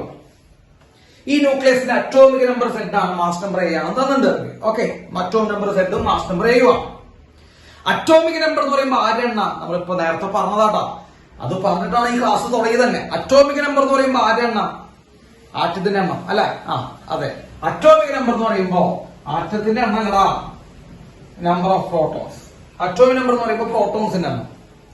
ന്യൂട്രോൺസിന്റെ എണ്ണം എത്രയാ ഇതിനുള്ളില്? ഇത് ന്യൂക്ലിയസ് ആടി പൊന്നുമോളെ ദിയ. ഇതിനുള്ളിൽ ഇലക്ട്രോൺ ഉണ്ടാ ദിയ മോളെ? ഇതിനുള്ളിൽ ഇലക്ട്രോൺ ഉണ്ടാ? ഇല്ല. ഇതിനുള്ളിൽ ആര് മാത്രമേ ഉള്ളോ? പ്രോട്ടോൺസ് മാത്രമേ ഉള്ളൂ. അപ്പൊ പ്രോട്ടോൺസിന്റെ എണ്ണാണ് സെറ്റ്. യെസ്. എത്ര ന്യൂട്രോൺസ് ഉണ്ട്? ന്യൂട്രോൺസിന്റെ എണ്ണം നമ്മൾ പഠിപ്പിച്ചതാ മക്കളെ. Number of neutron is equal to A - Z. Okay, അപ്പോ ഇതിന്റെ ഉള്ളിൽ എത്ര പ്രോട്ടോൺസ് ഉണ്ട്? Z പ്രോട്ടോൺസ് ഉണ്ട്. എത്ര ന്യൂട്രോൺസ് ഉണ്ട്? A - Z ന്യൂട്രോൺസ് ഉണ്ട്. ക്ലിയർ ആണല്ലോ? ക്ലിയർ ആണല്ലോ? സോ സാർ എഴുതുന്നു, what is mass of nucleus? ശ്രദ്ധിച്ചേക്കട്ടാ, വളരെ സിമ്പിൾ ആണ്. മാസ് ഓഫ് ന്യൂക്ലിയസ്, ന്യൂക്ലിയസിന്റെ മൊത്തം മാസ് എത്രയാന്ന് വെച്ചാൽ നിങ്ങൾ എന്താ എഴുതാം? ന്യൂക്ലിയസിന്റെ മൊത്തം മാസ് എത്രയാന്ന് വെച്ചാൽ നിങ്ങൾ എന്താ എഴുതാം? ന്യൂക്ലിയസിന്റെ മൊത്തം മാസ് എത്രയാന്ന് വെച്ചാൽ നിങ്ങൾ എന്താ എഴുതാം? ന്യൂക്ലിയസിന്റെ മൊത്തം മാസ് വെച്ച് നമ്മൾ എന്താ എഴുതാം? Z ഉണ്ട്. എത്ര? Z നമ്പർ ഓഫ് പ്രോട്ടോൺസ് ഉണ്ട് അല്ലെ? അപ്പൊ Z into mass of proton. ശരിയാണോ? ഇപ്പൊ ആരുടെ മാസ് കിട്ടി? Z into mass of proton ചെയ്ത് നമുക്ക് ആരുടെ മാസ് കിട്ടി? ഒരു പ്രോട്ടോണിന്റെ മാസാണ് MP. അപ്പൊ മക്കളെ നോക്കൂ, Z ഇൻറ്റു MP ചെയ്താൽ എന്തുകൊണ്ടാ? Z into MP. MP എന്ന് പറയുന്നത് എന്താ? Mass of 1 proton. ഒരു പ്രോട്ടോണിന്റെ മാസ്. എത്ര പ്രോട്ടോൺസ് ഉണ്ട് ഇതിന്റെ ഉള്ളില്? നോക്കിയേ, എത്ര പ്രോട്ടോൺസ് ഉണ്ട്? Z നമ്പർ ഓഫ് പ്രോട്ടോൺസ് ഉണ്ടെന്നല്ലേ ഇത്. അപ്പോ മൊത്തം പ്രോട്ടോൺസിന്റെ മാസ് എങ്ങനെ കിട്ടുക? Z ഇൻറ്റു MP കേട്ടോ. ഇതെനിക്ക് തോന്നുന്നത് ഞാൻ 4ാം ക്ലാസ്സിൽ പഠിച്ചിട്ടുള്ള ഒരു ഇക്വേഷനുമായിട്ട് ബന്ധം വരുന്നുണ്ട് കേട്ടോ. 4ാം ക്ലാസ്സിലാണ് ഞാൻ ആദ്യമായിട്ട് ഇത് പഠിക്കുന്നത്, Z ഇൻറ്റു MP എന്നുള്ളത്. Yes, total mass of the proton. ഇനി ആരുടെ മാസ് കണ്ടുപിടിക്കണം?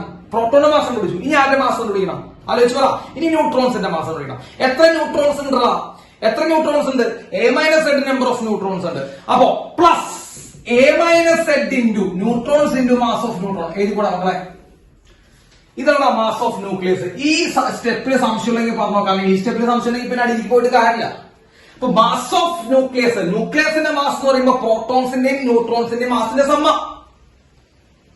ന്യൂക്ലിയസിന്റെ മാസ് എന്ന് പറയുമ്പോൾ പ്രോട്ടോൺസിന്റെയും ന്യൂട്രോൺസിന്റെയും മാസിന്റെ സമ്മ.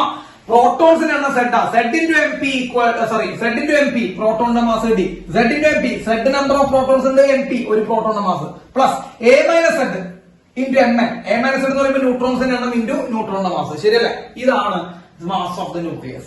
Clear? Clear ആണോ? Yes. ഇനി സംശയമില്ലല്ലോ, ആർക്കും സംശയമില്ല. ഇതാണ് മാസ് ഓഫ് ന്യൂക്ലിയസ്. ഇനി നമ്മൾ നേരത്തെ പറഞ്ഞു മക്കളെ, mass of proton can be approximately equal to mass of neutron. നമ്മൾ അങ്ങനെ ഒരു സാധനം ചെയ്തായിരുന്നു. പ്രോട്ടോണിന്റെയും ന്യൂട്രോണിന്റെയും മാസ് നമ്മൾക്ക് അപ്രോക്സിമേറ്റ്ലി ഈക്വൽ ആണ്. And can be write m. So mass of proton is approximately equal to neutron and m. Approximately എന്നുള്ള ഏകദേശം ഈക്വൽ തന്നെയാ, വേറെ വ്യത്യാസം ചെറിയ വ്യത്യാസമല്ലോ. അപ്പോട്ടെ, അപ്പൊ m ആയിട്ട് എടുക്കാം. അപ്പൊ നമ്മൾ എന്ത് ചെയ്തു? അപ്പൊ എം പിയും എം എനും m ആയിട്ട് എടുത്തു കേട്ടോ, കാരണം ഈക്വൽ ആണ്. അപ്പൊ മാസ് ഓഫ് ന്യൂക്ലിയസ് എന്ത് വരും മക്കളെ? Mass of nucleus equals mass of nucleus ശ്രദ്ധിക്കുക, z into mp. നോക്കിയാ, സോറി, z into mp ക്ക് ഒരു m, z into m എടാ, mp ക്ക് ഒരു m കൊടുത്തു. അപ്പൊ z into m plus a minus z into m. Clear ആണോ? അപ്പൊ എം പിക്ക് വരെ m വന്നു, m ന് വരെ m വന്നു. അപ്പൊ വേണമെങ്കിൽ m കോമൺ ആയി പുറത്തേക്ക് എടുത്താൽ, m ഇവിടെ കോമൺ ഉണ്ട്, പുറത്തേക്ക് എടുത്താൽ z plus a minus z വരും. ഇവിടെ z, ഇവിടെ a മൈനസ് z. മക്കളെ z മൈനസ് z വെട്ടിപ്പോയി, വെട്ടി. അപ്പൊ m into a, that is mass of the nucleus. So mass of the nucleus എന്ന് പറയുമ്പോൾ mass number into mass of proton or mass of neutron എന്തും same ആണ് കേട്ടോ. Mass number into mass of ന്യൂട്രോണോ പ്രോട്ടോണോ രണ്ടും അതിന് സെയിം തന്നെ, ഏതാ അപ്രോക്സിമേറ്റ്ലി ഈക്വൽ ആണല്ലോ. ഇതാണ് മാസ് ഓഫ് ദി ന്യൂക്ലിയസ്. തെറ്റു? ബുദ്ധിമുട്ടുണ്ടാ? എന്തെങ്കിലും ബുദ്ധിമുട്ടുണ്ടാ? ഇല്ലല്ലോ. ഈ സ്റ്റെപ്പുകൾ ആർക്കെങ്കിലും സംശയം ഉണ്ടാ? വളരെ ഡീറ്റെയിൽ ആയിട്ട് പറഞ്ഞത്. ഈ സ്റ്റെപ്പിൽ ആർക്കെങ്കിലും സംശയം പറയട്ടാ. ഇത് ശരിക്കും z into mp plus a minus z into mn mass of the nucleus. എംപിയും എം എനും ഈക്വൽ ആയി m എന്ന് കൊടുത്തു, അപ്രോക്സിമേറ്റ്ലി ഈക്വൽ ആണോ? അപ്പൊ z into m plus a minus z into m, m common ആയിരുന്നു, അപ്പൊ a വരും. m into a കട. അപ്പൊ mass of the nucleus mass number into mass of the പ്രോട്ടോണോ ന്യൂട്രോണോ രണ്ടിന്റെയും ഏകദേശം ഈക്വൽ ആണ്. നമ്മൾ ഡെൻസിറ്റി ആണ് ഹെഡിങ് ചെയ്തിരിക്കണം അല്ലെ? അല്ലടാ, നമ്മൾ ഡെൻസിറ്റി എന്നാണ് ഹെഡിങ് ചെയ്തിരിക്കണം. അപ്പൊ ഡെൻസിറ്റി ആണ് കണ്ടുപിടിക്കാൻ പോകുന്നത്. So density of nucleus equals mass by volume. എല്ലാവർക്കും അറിയാലോ, density is equal to mass by volume. അറിയാത്ത പിള്ളേരുണ്ടാ? Yes, mass by volume. അതിന് മാസ് ഓഫ് ദ ന്യൂക്ലിയസ് എത്ര? M A. കണ്ടോ, മാസ് ഓഫ് ദ ന്യൂക്ലിയസ് നമ്മൾ എം എ എഴുതി വെച്ചു, divided by volume. What is volume മക്കളെ? വോളിയം എന്ന് പറയുമ്പോൾ 4/3 പൈ ആർ ക്യൂബ്. ശരിയാണോ മക്കളെ? 4/3 പൈ ആർ ക്യൂബ്, അതാണ് വോളിയം. സംശയമുണ്ടോ? 4/3 പൈ ആർ ക്യൂബ് ആണ് നമ്മുടെ വോളിയം ആയിട്ട് വരുന്നത്. യെസ്, അപ്പൊ വോളിയം എന്ന് പറയുമ്പോൾ 4/3 പൈ ആർ ക്യൂബ് ആണ്. യെസ്, അപ്പൊ അതിലവിടെ നിന്ന് നമ്മൾ എന്ത് ചെയ്യുന്നുണ്ട്? അവിടെ നമ്മൾ അടുത്ത സ്റ്റെപ്പ് എഴുതുന്ന സമയത്ത് മക്കളെ ഡെൻസിറ്റി ഈസ് ഈക്വൽസ്, എല്ലാവരും ശ്രദ്ധിക്കണം, ഡെൻസിറ്റി ഈക്വൽസ് മക്കളെ 3 മോളിൽ പോവും. 3ma divided by 4 pi. 3 മോളിൽ പോയിട്ടാ 3ma ബൈ 4 പൈ. ആറ് മക്കളെ റേഡിയസ് ഈക്വൽ ടു നമ്മൾ ഇങ്ങനെ ഇക്വേഷൻ എഴുതിയിട്ടുണ്ടായിരുന്നു, ഓർമ്മയുണ്ടോ? r0 a⁻1/3. ഓർമ്മയുണ്ടോ? Radius equal to r0 a⁻1/3 എന്നുള്ള ഇക്വേഷൻ എഴുതിയിട്ടുണ്ടായിരുന്നു നമ്മള്, ഓർമ്മയുണ്ടോ? എഴുതിയിട്ടുണ്ടായിരുന്നു. ആ ഇക്വേഷൻ ഇവിടെ സബ്സ്റ്റിറ്റ്യൂട്ട് ചെയ്യുമ്പോൾ r ക്യൂബ് ഈക്വൽസ്, നോക്കൂ, r cube equals r0 cube into a⁻1/3 cube. അപ്പൊ നോക്കൂ, r ക്യൂബിന് പകരം ഇത്, r-ന് പകരം r0 a⁻1/3, r ക്യൂബിന് വരെ സബ്സ്റ്റിറ്റ്യൂട്ട് ചെയ്യുമ്പോൾ r0 ക്യൂബ് a. ക്ലിയർ ആണോ? ക്ലിയർ ആണോടാ? ആ, ക്ലിയർ ആണ്. അപ്പൊ എയും എന്ത് ചെയ്ത് കളഞ്ഞു? വെട്ടി കളഞ്ഞു. അപ്പൊ ഡെൻസിറ്റി ഇക്വേഷൻ വരും മക്കളെ. Density is equal to 3m divided by 4 pi r0 cube. ഇതാണ് ഡെൻസിറ്റി. ഇക്വേഷൻ പഠിക്കണ്ട.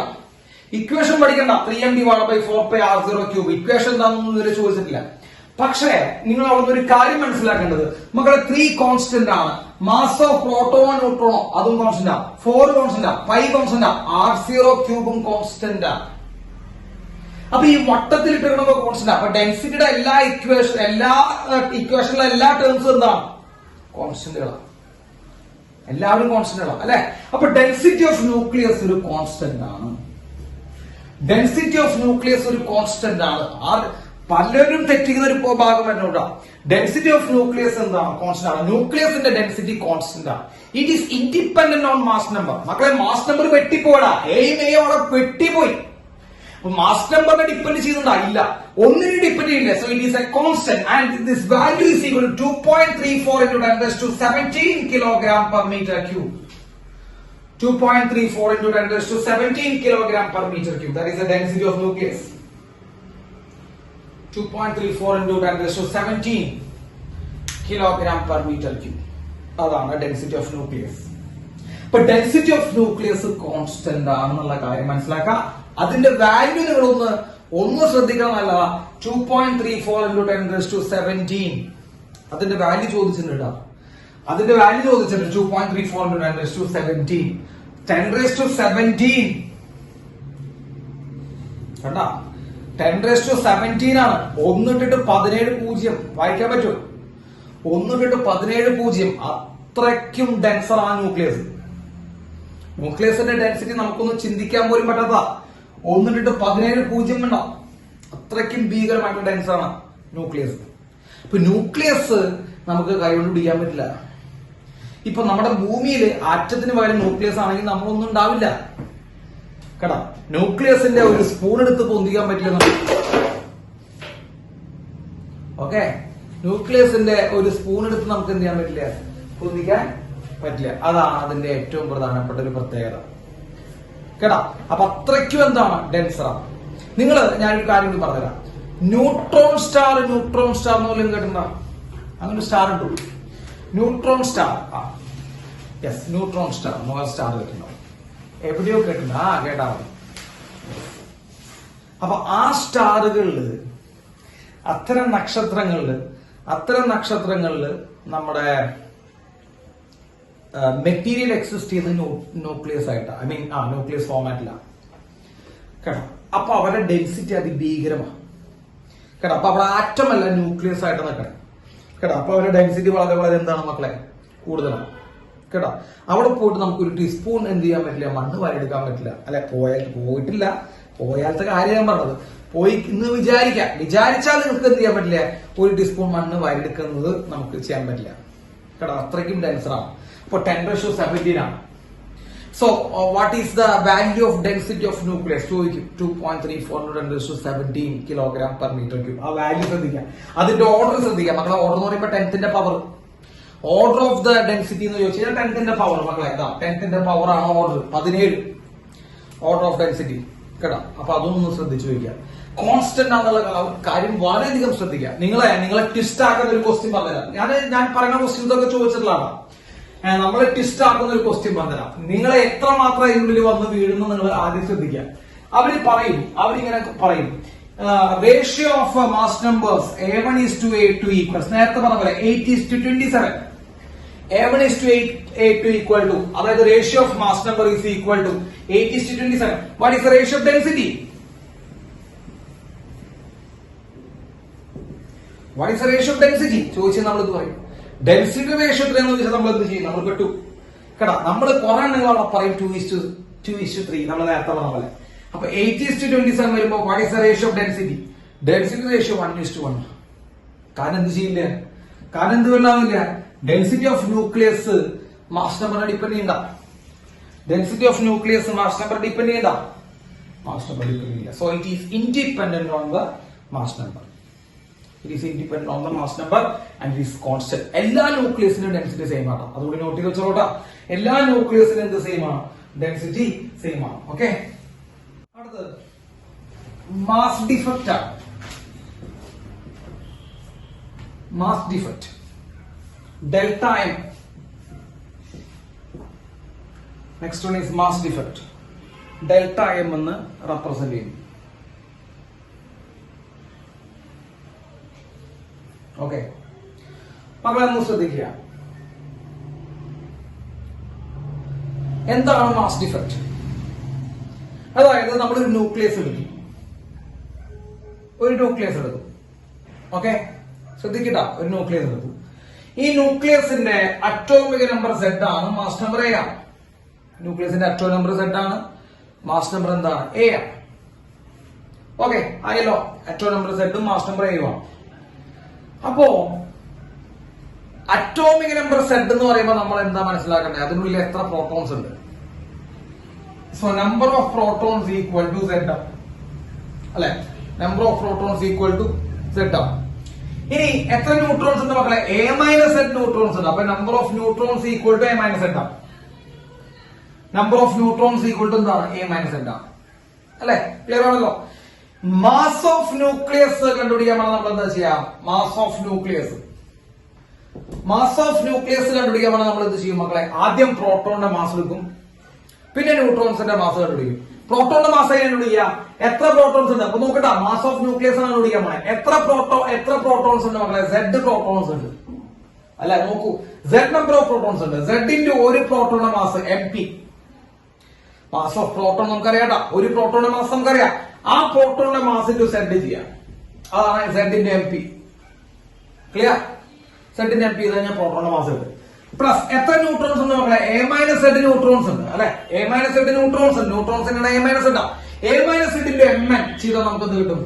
ന്യൂട്രോണിന്റെ മാസ് കിട്ടും. അപ്പൊ ഇത് പ്രോട്ടോണിന്റെ മാസ് കിട്ടും, ഇതെന്ത് കിട്ടും? ഇത് ന്യൂട്രോണിന്റെ മാസ് കിട്ടും. അപ്പോ ന്യൂക്ലിയസിന്റെ മാസ് കണ്ടുപിടിക്കാൻ പറഞ്ഞാൽ നമ്മൾ എന്ത് ചെയ്താൽ മതി? പ്രോട്ടോണിന്റെയും ന്യൂട്രോണിന്റെയും മാസ് നമ്മൾ കണ്ടുപിടിച്ച് ആഡ് ചെയ്താൽ മതി. പ്രോട്ടോണിന്റെ മാസ് എങ്ങനെ കണ്ടുപിടിക്കുക? Z ഇൻറ്റു MP, അതായത് mass number atomic number into MP ചെയ്യാം, പ്രോട്ടോണിന്റെ മാസ് കിട്ടും. A-Z ഇൻറ്റു Mn ചെയ്താൽ നമുക്ക് എന്ത് കിട്ടും? ന്യൂട്രോണിന്റെ മാസ് കിട്ടും. ഇതാണ് മാസ് ഓഫ് ദ ന്യൂക്ലിയസ്. ശരിയല്ലേ? അപ്പൊ ഒരു ന്യൂക്ലിയസിന്റെ അറ്റോമിക് നമ്പർ Z, MA പോരടനിക്കല്ലേ ഞാൻ പറഞ്ഞുതരാം കേട്ടോ. നീ അവിടെ നിൽക്ക്, MA എഴുതുന്നത് പോരാ, ഇത് എഴുതിയാൽ മതി. അപ്പോ ഒരു അറ്റോമിക് ന്യൂക്ലിയസിന്റെ അറ്റോമിക് നമ്പർ എയും മാസ് നമ്പർ അറ്റോമിക് നമ്പർ സെഡും മാസ് നമ്പർ എയും ആണെങ്കിൽ അതിന്റെ ന്യൂക്ലിയസിന്റെ മാസ് എന്ന് പറഞ്ഞാൽ Z into MP plus A-Z into Mn ആണ്. അപ്പൊ നമ്മള് ഇങ്ങനൊരു വാല്യൂ, ഇങ്ങനൊരു മാസ് നമ്മൾ അവിടെ ന്യൂക്ലിയസിന് ഉണ്ടാകും. ന്യൂക്ലിയസിൽ അത്രയും മാസ് ഉണ്ടാകണം, അതല്ലേ നമ്മുടെ തിയറി പ്രകാരം. ശരിയാണ്? അത്രയും മാസ് അവിടെ ന്യൂക്ലിയസിൽ ഉണ്ടായിരിക്കണം അല്ലെ? യെസ്, ഇത്രയും മാസം ഉണ്ടാവും. പക്ഷെ എന്താ സംഭവിക്കുന്നത് വെച്ച് കഴിഞ്ഞാൽ ഇത്രയും മാസം നമ്മൾ പ്രതീക്ഷിക്കുന്നു. അപ്പൊ തിയററ്റിക്കലി നിങ്ങൾ നോക്കൂട്ടാ, ഇതിനുള്ളിലെ Z പ്രോട്ടോൺസ് ഉണ്ട്, A-Z ന്യൂട്രോൺസ് ഉണ്ട്. Z പ്രോട്ടോൺസ് ഉണ്ട്, A-Z ന്യൂട്രോൺസ് ഉണ്ട്. അപ്പൊ അവരുടെയൊക്കെ മാസ് നമുക്ക് സെപ്പറേറ്റ് അറിയാൻ സാധിക്കുക. Z ഇൻറ്റു MP യും A-Z ഇൻറ്റു Mn ചെയ്ത് കഴിഞ്ഞാൽ നമുക്ക് കിട്ടും? ന്യൂക്ലിയസിന് ഒരു മാസ് കിട്ടണം. വേണ്ടേ? ന്യൂക്ലിയസ് നമ്മൾക്ക് എന്ത് കിട്ടണം? ഒരു മാസ് കിട്ടണം. അപ്പൊ നമ്മൾ ഇത്രയും മാസമാണ് ന്യൂക്ലിയസിന് പ്രതീക്ഷിക്കുന്നത്. ശരിയാണല്ലോ? നമ്മൾ ഇത്രയും മാസം അവിടെ ഉണ്ടാവും. ശരിയല്ലേ? ഇത്രയും മാസം ഉണ്ടാവും. പക്ഷെ എന്താ സംഭവിക്കാന്ന് വെച്ച് കഴിഞ്ഞാൽ ആക്ച്വലി ന്യൂക്ലിയസിന്റെ മാസ് ഇതിനേക്കാൾ കുറവാണ് കേട്ടോ. ആക്ച്വലി ന്യൂക്ലിയസിന്റെ മാസ് നമ്മൾ ഈ കണ്ടുപിടിച്ചില്ലേ, ഇക്വേഷൻ വെച്ച് കണ്ടുപിടിച്ചില്ലേ, Z into MP plus A-Z into Mn. നമ്മൾ തിയററ്റിക്കലി ഇക്വേഷൻ വെച്ച് കണ്ടുപിടിച്ച് നമ്മൾ പ്രതീക്ഷിക്കുന്ന മാസിനേക്കാൾ കുറവാണ് ആക്ച്വലി ഈ ന്യൂക്ലിയസിന്റെ മാസ്. അത് വളരെയധികം ഷോക്കിംഗ് ആയിരുന്നു നമ്മളെ സംബന്ധിച്ച്. ഭയങ്കരധികം ഷോക്കിംഗ് ആയിരുന്നു. നിങ്ങൾ ആലോചിച്ച് നോക്കൂ, അതിനുള്ളിലെ കണ്ടന്റുകൾ ആരൊക്കെയാണ്? നിങ്ങൾ ആലോചിക്കും, ഒരു ന്യൂക്ലിയസിനുള്ളിൽ ആരൊക്കെയുണ്ട്? പ്രോട്ടോൺസ് ഉണ്ട്, ഇലക്ട്രോൺസ് ഉണ്ട്. പ്രോട്ടോൺസ് ഉണ്ട്, ന്യൂട്രോൺസ് ഉണ്ട്. പ്രോട്ടോണിന്റെ മാസ് നമുക്ക് സെപ്പറേറ്റ് അറിയാം, ന്യൂട്രോണിന്റെ മാസ് നമുക്ക് സെപ്പറേറ്റ് അറിയാം. പ്രോട്ടോണിന്റെ മാസ് സെപ്പറേറ്റ് അറിയാം, ന്യൂട്രോൺസിന്റെ മാസ് അറിയാം, അവരെ എണ്ണം അറിയാം അല്ലെ? അവരെ എണ്ണം എത്ര പ്രോട്ടോൺസ് ഉണ്ട്, എത്ര ന്യൂട്രോൺസ് ഉണ്ടെന്നും അറിയാം. അപ്പൊ നമുക്ക് എന്ത് ചെയ്യാം? അവരുടെ മാസ് ഇതെങ്ങനെ കണ്ടുപിടിച്ചു കൊടുക്കാം? ഇതെങ്ങനെ കണ്ടുപിടിക്കാം? ഇത്രയും മാസ് അവിടെ ഉണ്ടാവണം. പക്ഷേ ഈ ന്യൂക്ലിയസിന്റെ മാസ് ശരിക്കും മെഷർ ചെയ്ത് നോക്കിയപ്പോൾ ഇത്രയും മാസം അവിടെ കാണാനില്ല. മാസ് കുറച്ച് നഷ്ടപ്പെട്ടു പോയിരിക്കുന്നു, എവിടെയോ മിസ് ചെയ്തിരിക്കുന്നു. ഇത് ആദ്യമായിട്ട് എക്സ്പീരിയൻസ് ചെയ്യുന്ന ആൾക്കാരുടെ മാനസികാവസ്ഥ നിങ്ങൾ ആലോചിച്ച് നോക്കണ്ടാവും. അതായത് മാസ് കാണില്ല, ചെറിയ കളിയല്ല കേട്ടാ. നിങ്ങളുടെ വീട്ടിൽ എന്തെങ്കിലും സാധനം കാണാത്ത പോലെയല്ല, അത് മാസ് കാണാനില്ല. നിങ്ങൾ ആലോചിച്ച് നോക്കി, ഒരു തക്കാളിപ്പെട്ടിയിൽ കുറച്ച് തക്കാളി ഉണ്ട്, കുറച്ച് ആപ്പിളുണ്ട്. തക്കാളികളുടെ എണ്ണം അറിയാം, ആപ്പിളിന്റെ എണ്ണം അറിയാം. തക്കാളിയുടെ മാസ് നമ്മൾ കണ്ടുപിടിച്ചു, ആപ്പിളിന്റെ മാസ് കണ്ടുപിടിച്ചു. അപ്പൊ സമ്മ ചെയ്തപ്പോ ഈ പെട്ടിക്ക് ഇത്ര മാസ് വേണം നമ്മൾക്കറിയാം. പക്ഷെ പെട്ടി ഒരു വെയിൻ മെഷീന്റെ മുകളിൽ വെച്ചപ്പോ നമ്മൾ ഈ കണ്ടുപിടിച്ച മാസ് ഇല്ലാന്ന് കേട്ടാ. കണ്ടുപിടിച്ച മാസില്ല. അപ്പൊ ഇത്ര തക്കാളി ഉണ്ടെങ്കിൽ ഇത്ര മാസ് ഉണ്ടാവണം, ഇത്ര ആപ്പിൾ ഉണ്ടെങ്കിൽ ഇത്ര മാസ് ഉണ്ടാവണം. അപ്പൊ ആപ്പിളിന്റെ തക്കാളിയുടെ മാസ് കണ്ടുപിടിച്ചു, ആ പെട്ടിക്ക് ഇത്ര വെയിറ്റ് ഉണ്ടാകണം. വെയിൻ മെഷീന്റെ മുകളിൽ വെച്ചപ്പോ അത്ര വെയിറ്റ് ഇല്ല. നിങ്ങൾ ആലോചിച്ച് നോക്കട്ടാ. എന്തോ എവിടെയോ മിസ്സായ പോലെ. അതാണ്, എന്തോ എവിടെയൊക്കെയോ മിസ്സായ പോലെ. അപ്പൊ മാസ് നമുക്ക് കാണാൻ പറ്റുന്നില്ല. അപ്പൊ ആൾക്കാർ ഇത് കണ്ടപ്പോ തന്നെ ആൾക്കാരെ കണ്ണിന്ന് കിളി പറന്നുപോയി. അപ്പൊ പെട്ടെന്ന് തന്നെ ഇവര് ആ റിസൾട്ട് പുറത്തു വിടാതെ, അങ്ങനെ ഒരു സാധനം കണ്ടു, അപ്പൊ തന്നെ എന്ത് ചെയ്യാതെ പുറത്തു പറയാതെ ഇവര് വീണ്ടും ഇത് ചെയ്ത് നോക്കി. കാരണം എന്തെങ്കിലും ഇപ്പൊ എറർ ഉണ്ടെങ്കിൽ നോക്കാന്ന് വെച്ചിട്ട് വീണ്ടും എന്ത് ചെയ്യുന്നുണ്ട്, കുറെ തവണ ഇത് റിപ്പീറ്റ് ചെയ്ത് നോക്കിയപ്പോൾ ഇവർക്ക് തന്നെ കിട്ടണേ എന്ത്, ഈ ന്യൂട്രോൺസിന്റെയും ഈ പ്രോട്ടോൺസിന്റെയും എണ്ണം വെച്ച് നമ്മൾ കണ്ടുപിടിക്കുന്ന മാത്തമാറ്റിക്സിൽ ഇക്വേഷൻ വെച്ച് നമ്മൾ കണ്ടുപിടിക്കുന്ന ഈ മാസ് ഇതിനില്ല. അതായത് കുറച്ച് മാസം എന്ത് ചെയ്തു പോയി, കുറച്ച് മാസ് നഷ്ടപ്പെട്ടു പോയി കേട്ടാ. ആ ഡിഫറൻസ്, ആ മാസ് എന്ത് ചെയ്തു, നഷ്ടപ്പെട്ടു പോയില്ലേ, ആ കുറവ്, ആ മാസിലുണ്ടാകുന്ന കുറവിനെയാണ് മാസ് ഡിഫക്റ്റ് എന്ന് പറഞ്ഞ പേര് വിളിക്കുന്നത് കേട്ടോ. Mass defect. So mass defect എന്ന് പറയുന്നത് അതാണ്. അപ്പൊ ഈ മാസിലുണ്ടാകുന്ന വ്യത്യാസം, അപ്പൊ ഇത്രയും മാസം നമ്മൾ പ്രതീക്ഷിക്കുന്നു അല്ലെ, അവിടെ മക്കളെ ഇത്രയും മാസം നമ്മൾ എന്ത് ചെയ്യുന്നു, പ്രതീക്ഷിക്കുന്നു. നമ്മൾ പ്രതീക്ഷിക്കുന്ന മാസ, എക്സ്പെക്ടഡ് മാസ. ഇതിനോട് ആക്ച്വൽ മാസം ഉണ്ടോ? ഇത്രയും ആക്ച്വൽ മാസം ഉണ്ടോ? ഇല്ല, ആക്ച്വൽ മാസം ഇത്രയും വരുന്നില്ല. അപ്പൊ ആക്ച്വൽ മാസം ഇതിനേക്കാൾ എന്താണ്, കുറച്ച് കുറവാണ്. ആ ഡിഫറൻസ് കേട്ടോ, ആ ഡിഫറൻസ് ആണ് എന്ന് വെച്ചാൽ അത് എങ്ങോട്ടാ പോയെന്ന് ജസ്റ്റ് ഞാൻ പറഞ്ഞുതരാം. നീ നിക്ക്, നീ ചാടി എന്ത് ചെയ്യില്ല, അപ്പുറത്തേക്ക് പോലെ അത് എങ്ങോട്ടാ പോയാ എങ്ങനെയാ പോയെന്നൊക്കെ നമുക്ക് പറയാം. അപ്പൊ ആ ഡിഫറൻസിനെയാണ് നമ്മൾ വിളിക്കുന്നത് മക്കളെ മാസ് ഡിഫക്ട് എന്ന് വിളിക്കുക. So mass defect is the difference between theoretical mass and actual mass. Theoretical mass and actual mass of a nucleus.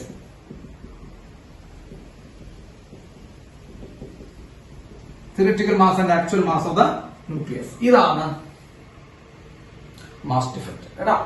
So mass defect is equal to നമ്മൾ എഴുതും mass defect delta m is equal to theoretical mass minus actual mass. കണ്ടോ, ആ difference ആണ് കേട്ടോ മകളെ. Theoretical മാസും actual മാസും തമ്മിലുള്ള difference ആണ്. That is theoretical mass minus actual mass is the mass defect. അപ്പൊ തിയററ്റിക്കൽ മാസും ആക്ച്വൽ മാസും തമ്മിലുള്ള വ്യത്യാസം. അപ്പൊ ആരാ ചെറുത്, ആക്ച്വലാ തിയററ്റിക്കലാ ചെറുത്? ആക്ച്വൽ ആണ് തിയററ്റിക്കലാണ് ചെറുത്. ആക്ച്വൽ മാസാണ് കുറവ് വരുന്നത് അല്ലെ തിയററ്റിക്കലിനേക്കാൾ. അപ്പൊ ഇതിനേക്കാൾ കുറവായിട്ട് ഫീൽ ചെയ്യണം. അപ്പൊ theoretical mass minus actual mass ആണ് മാസ് ഡിഫക്ട്. അപ്പൊ വേണമെങ്കിൽ ഇങ്ങനെ എഴുതാം, delta M is equal to theoretical mass പറയുമ്പോൾ ഇക്വേഷൻ വെച്ചിരിക്കുന്നത് മക്കളെ. തിയററ്റിക്കൽ മാസ് പറയുമ്പോൾ ഇക്വേഷൻ വെച്ചിരിക്കുന്നത് z into M P plus A minus z into M N minus actual mass. ഇതാണ് എന്ത് നമ്മുടെ mass defect. This is known as mass defect. ഇതിനാണ് നമ്മൾ എന്ന് വിളിക്കുക മാസ് ഡിഫക്ട്. അതായത് മാസിലുള്ള ഡിഫക്ട്. ഡിഫക്ട് എന്ന് പറഞ്ഞാൽ നമുക്കറിയാലോ, ഡിഫക്ട് എന്ന് പറഞ്ഞാൽ എന്താ, പോരായ്മ കേട്ടോ അല്ലെ. ഡിഫക്റ്റഡ് പേഴ്സണാലിറ്റീസ് എന്ന് പറയുമ്പോ, അതായത് ഡിഫക്റ്റ് ഉള്ള ആൾക്കാർ എന്ന് പറയുമ്പോൾ നിങ്ങൾ കേട്ടോ, നിങ്ങളെയാണ് നമ്മൾ ഡിഫക്റ്റഡ് പേഴ്സണാലിറ്റി എന്ന് പറയാം. എവിടെയാണ് ഡിഫക്റ്റ്? തലയ്ക്കുള്ളിലാണ് ഡിഫക്റ്റ്. അപ്പൊ തലയ്ക്കുള്ളിൽ ഡിഫക്റ്റ് ഉള്ള നിങ്ങളെ ഡിഫക്റ്റഡ് പേഴ്സണാലിറ്റീസ് എന്ന് പറയും. അപ്പൊ അതേപോലെ തന്നെ മാസിൽ ഡിഫക്റ്റ് ഉള്ള അതിനെ മാസ് ഡിഫക്റ്റ് എന്ന് പറയുന്നു. Okay, mass defect. M A എന്താ യൂസ് ചെയ്യാത്തത്? എന്റെ അതിപ്പോ എനിക്ക് തോന്നുന്നത് നമ്മുടെ നിഖിലും ചോദിച്ചു, ഇപ്പൊ അവളും ചോദിക്കുന്നു, അന്നയും ചോദിക്കുന്നു, എം എ എന്ന് ഈ മാസ് ഓഫ് ദ ന്യൂക്ലിയസിനെ എം എ എന്തുകൊണ്ട് എടുക്കാറ്? മക്കൾ ഈ എം എ എന്ന് പറയുന്നത് എം എ എന്ന് പറയുന്നത് ഒരു അപ്രോക്സിമേഷൻ നടത്തിയിട്ടുണ്ട് അവിടെ നമ്മൾ അല്ലേ ഇല്ലേ? എം എ എടുത്തപ്പോൾ നമ്മളൊരു അപ്രോക്സിമേഷൻ നടത്തിയിട്ടുണ്ട്. അതാ മാസ് ഓഫ് ന്യൂട്രോൺസും മാസ് ഓഫ് പ്രോട്ടോൺസും ഈക്വൽ ആണെന്നുള്ള അപ്രോക്സിമേഷൻ നടത്തിയിട്ടുണ്ട്. എന്നിട്ടാണ് എം എ എടുത്തത്. ഈ മാസ് ഡിഫക്ട് എന്ന് പറയുമ്പോൾ ചെറിയ വ്യത്യാസങ്ങളുണ്ടാ. നിങ്ങൾ പറയുമ്പോ അരക്കിലോന്റെ വ്യത്യാസം ഒന്നും പറഞ്ഞു വെക്കില്ലേട്ടാ. മാസ് ഡിഫക്ട് വളരെ ചെറിയ വ്യത്യാസം. അപ്പൊ ചെറിയ വ്യത്യാസം അറിയണമെങ്കിൽ ആക്യുറേറ്റ് വാല്യൂ എടുക്കണം. മനസ്സിലായോ? ചെറിയ വ്യത്യാസം നമുക്ക് അറിയണമെങ്കിൽ ആക്യുറേറ്റ് എന്ത് ചെയ്യണം, വാല്യൂ എടുത്താലേ നമുക്ക് ആ വ്യത്യാസം എന്ന് പറയാൻ പറ്റുള്ളൂ.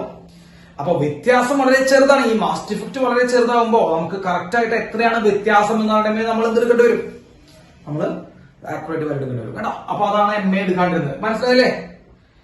യെസ്. അപ്പോ ഇതാണ് mass defect. Okay,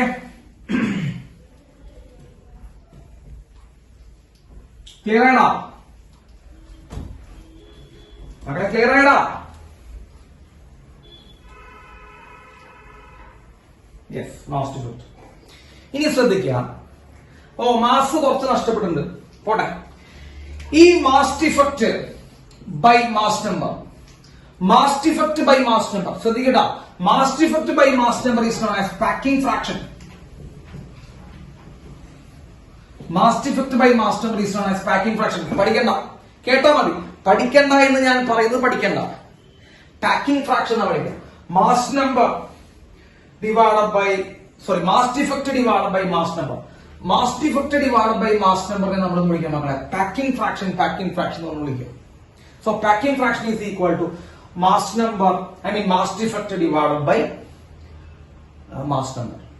packing fraction കൂടുമ്പോ മക്കളെ, പാക്കിംഗ് ഫ്രാക്ഷൻ കൂടുമ്പോ സ്റ്റെബിലിറ്റി ഓഫ് ദ ന്യൂക്ലിയസ് കൂടുണ്ടാ. അതൊരു ജസ്റ്റ് എഴുതി വെച്ചാൽ നമുക്ക് പിന്നെ പറഞ്ഞുതരാം. ഞാൻ എങ്ങനെയാ ഞാൻ എക്സ്പ്ലെയിൻ ചെയ്യും. ഞാൻ എക്സ്പ്ലെയിൻ ചെയ്യാണ്ട് പൂല നിങ്ങൾക്ക് എല്ലാവർക്കും അറിയാം. അപ്പൊ നമുക്ക് തൽക്കാലം ഇതിപ്പോ പറഞ്ഞേക്കാൻ അറിയാം നമുക്ക് പായിട്ടുള്ളൂ.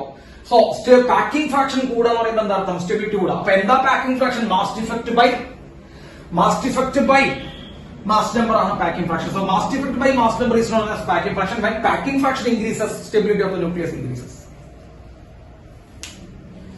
Okay, stability of the nucleus increasing. Yes. ഇനി അടുത്തത് binding energy. Binding energy, next one.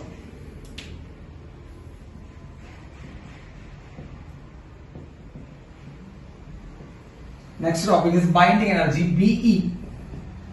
Binding energy. So, മക്കളെ എന്താണ് ബൈൻഡിങ് എനർജി? ബൈൻഡിങ് എനർജി ശ്രദ്ധിച്ചിരിക്കുക കേട്ടോ. ബൈൻഡിങ് എനർജി പറഞ്ഞാൽ നമുക്ക് ഇന്നത്തെ ക്ലാസ് നിർത്താം. എന്താണ് ബൈൻഡിങ് എനർജി? അതായത് ഒരു ന്യൂക്ലിയസ് ഉണ്ടായെന്ന് വിചാരിക്കുക, ഉണ്ടായില്ലേ? ഒരു ന്യൂക്ലിയസ് ഉണ്ട്. ഈ ന്യൂക്ലിയസിനെ സ്പ്ലിറ്റ് ചെയ്തിട്ട്, അതായത് വിഘടിപ്പിച്ച് സ്പ്ലിറ്റ് ചെയ്തിട്ട് ന്യൂക്ലിയോൺസ് ആക്കി മാറ്റുക എന്ന് പറയുമ്പോൾ പ്രോട്ടോണിനും ന്യൂട്രോണിനും സെപ്പറേറ്റ് ആക്കുക. കേട്ടോ മക്കളെ? പ്രോട്ടോണിനെയും ന്യൂട്രോണിനെയും സെപ്പറേറ്റ് ആക്കുക. അപ്പൊ സെപ്പറേറ്റ് ആക്കാൻ വേണ്ടി നമ്മൾ കൊടുക്കുന്ന മിനിമം എനർജിനെയാണ് നമ്മൾ എന്ത് വിളിക്കുന്നത്? ബൈൻഡിങ് എനർജി എന്ന് വിളിക്കുന്നത്. എന്ന് പറഞ്ഞാൽ ന്യൂക്ലിയസിനെ തല്ലിപ്പൊട്ടിക്കാൻ വേണ്ട എനർജി, അത്രേ ഉള്ളൂ. പച്ച മലയാളത്തിൽ പറയുമ്പോൾ ന്യൂക്ലിയസിനെ തല്ലിപ്പൊട്ടിക്കാൻ വേണ്ട energy. So it is a minimum energy, minimum amount of energy required to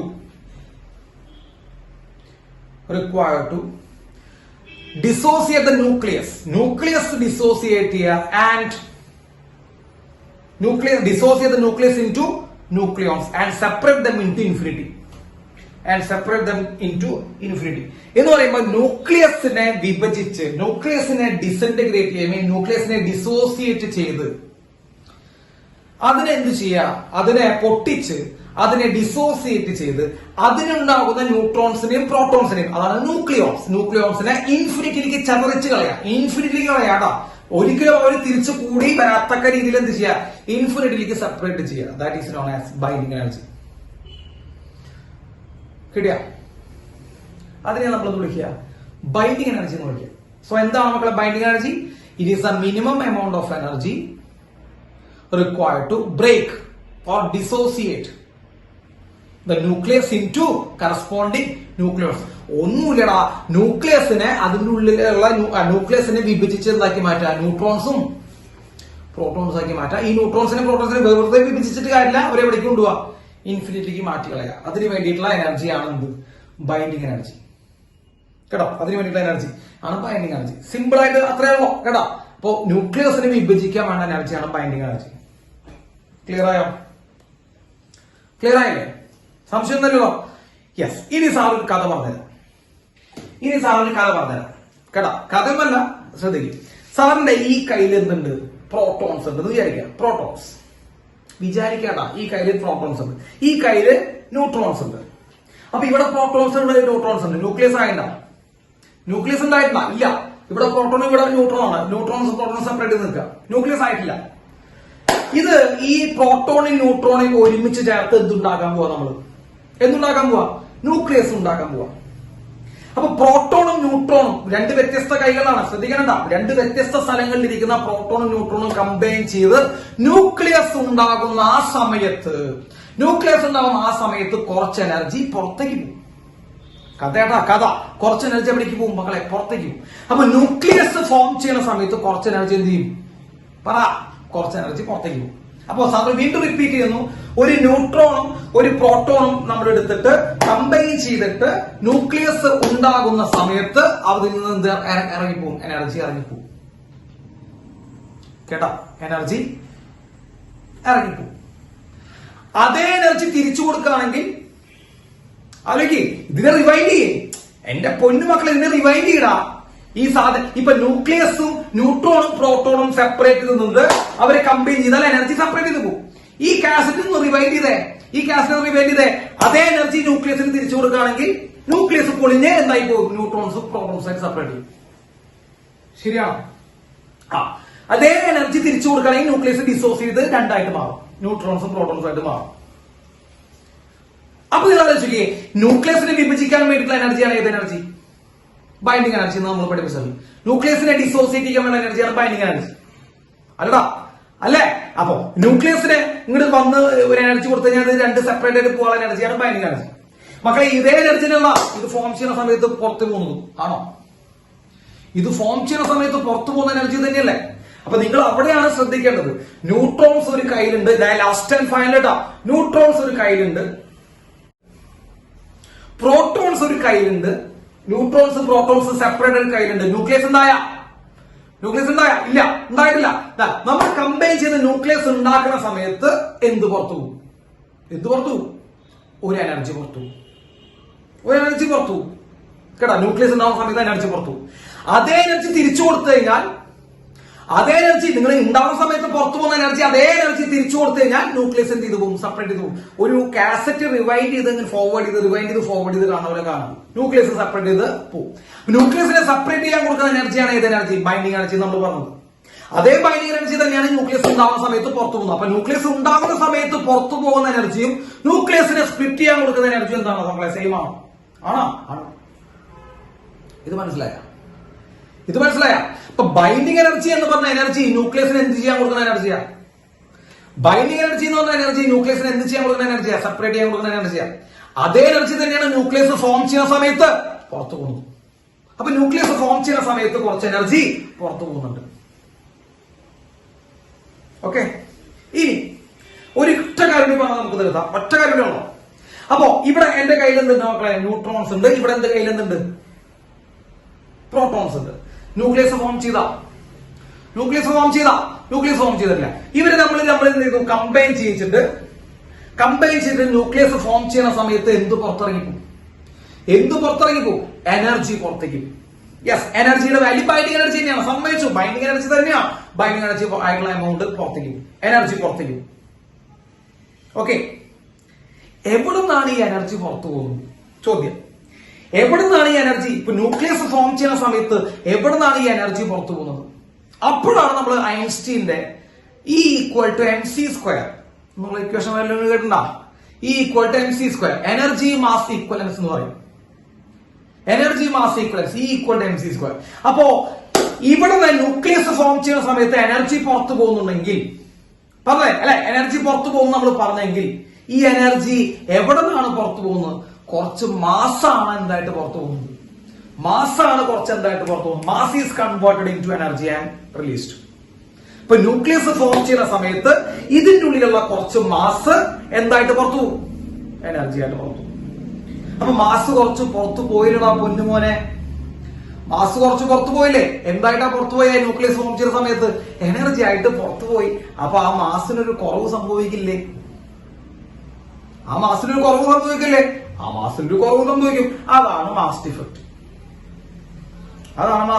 അത്ഭുതമാണ് പലർക്കും. ഇവിടെ കമന്റുകളിൽ അത്ഭുതം എന്ന് പറയുക. എന്താണ് അത്ഭുതം എന്ന് വന്ന് അറിയുന്നത് പറഞ്ഞാൽ ജനുവരി 11 രണ്ടാമത്തെ മോഡൽ എഴുതാൻ പോകുന്നവരാണ് അത്ഭുതം. അതാണ് മാസ് ഡിഫക്റ്റ്.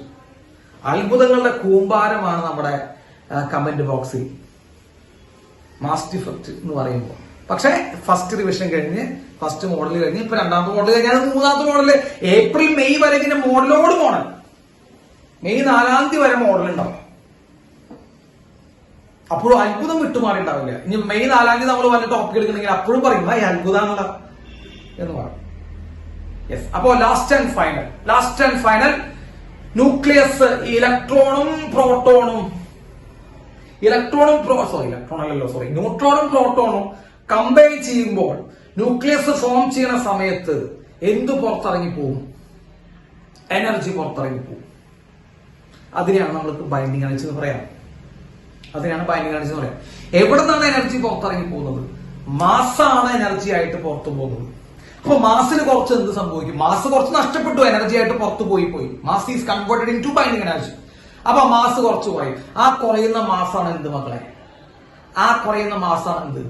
Mass defect. അപ്പൊ മാസ് ഡിഫക്റ്റ് എന്ന് പറയുന്ന സാധനം വരാനുള്ള കാരണം മനസ്സിലായില്ലേ? അപ്പൊ മാസ് ഡിഫക്റ്റ് വരാനുള്ള കാരണം എന്താ? അത്രയും മാസ് എന്തായിട്ട് പോയി? അത്രയും മാസ് ബൈൻഡിങ് എനർജി ആയിട്ട് പോയി. അതേ എനർജി തിരിച്ച് നിങ്ങൾ ആർക്ക് കൊടുക്കുകയാണെങ്കിൽ, ന്യൂക്ലിയസിന് കൊടുക്കുകയാണെങ്കിൽ ഈ എനർജി തിരിച്ച് ഇവിടേക്ക് വരുമ്പോ എന്തായിട്ട് കയറും? മാസായിട്ട് കയറും. കേട്ടാ മക്കളെ, എനർജി നമ്മൾ ന്യൂക്ലിയസിന് തിരിച്ചു കൊടുക്കുകയാണെങ്കിൽ ആ എനർജി തിരിച്ചെന്തായിട്ട് കയറുണ്ടാ? മാസ്സായിട്ട് കയറും, മാസ് ടു ഫിറ്റ് ഇല്ലാണ്ടാവും, കറക്റ്റ് മാസ് എല്ലാവർക്കും കിട്ടും. അപ്പൊ എന്ത് ചെയ്തു? ന്യൂക്ലിയസ് സെപ്പറേറ്റ് ചെയ്തു. കിട്ടിയാ ന്യൂക്ലിയസ് ഡിസോസിയേറ്റ് ചെയ്തു പോകും. അപ്പൊ അതാണ് ബൈൻഡിങ് എനർജി. അപ്പൊ ബൈൻഡിങ് എനർജി എവിടെ നിന്നാണ് വരുന്നത്? കഴിഞ്ഞു. കഷ്ടമുള്ള ബൈൻഡിങ് എനർജി എവിടെ നിന്നാ വരണേ? മാസിന്ന്. എത്ര മാസിനാ വരണേ?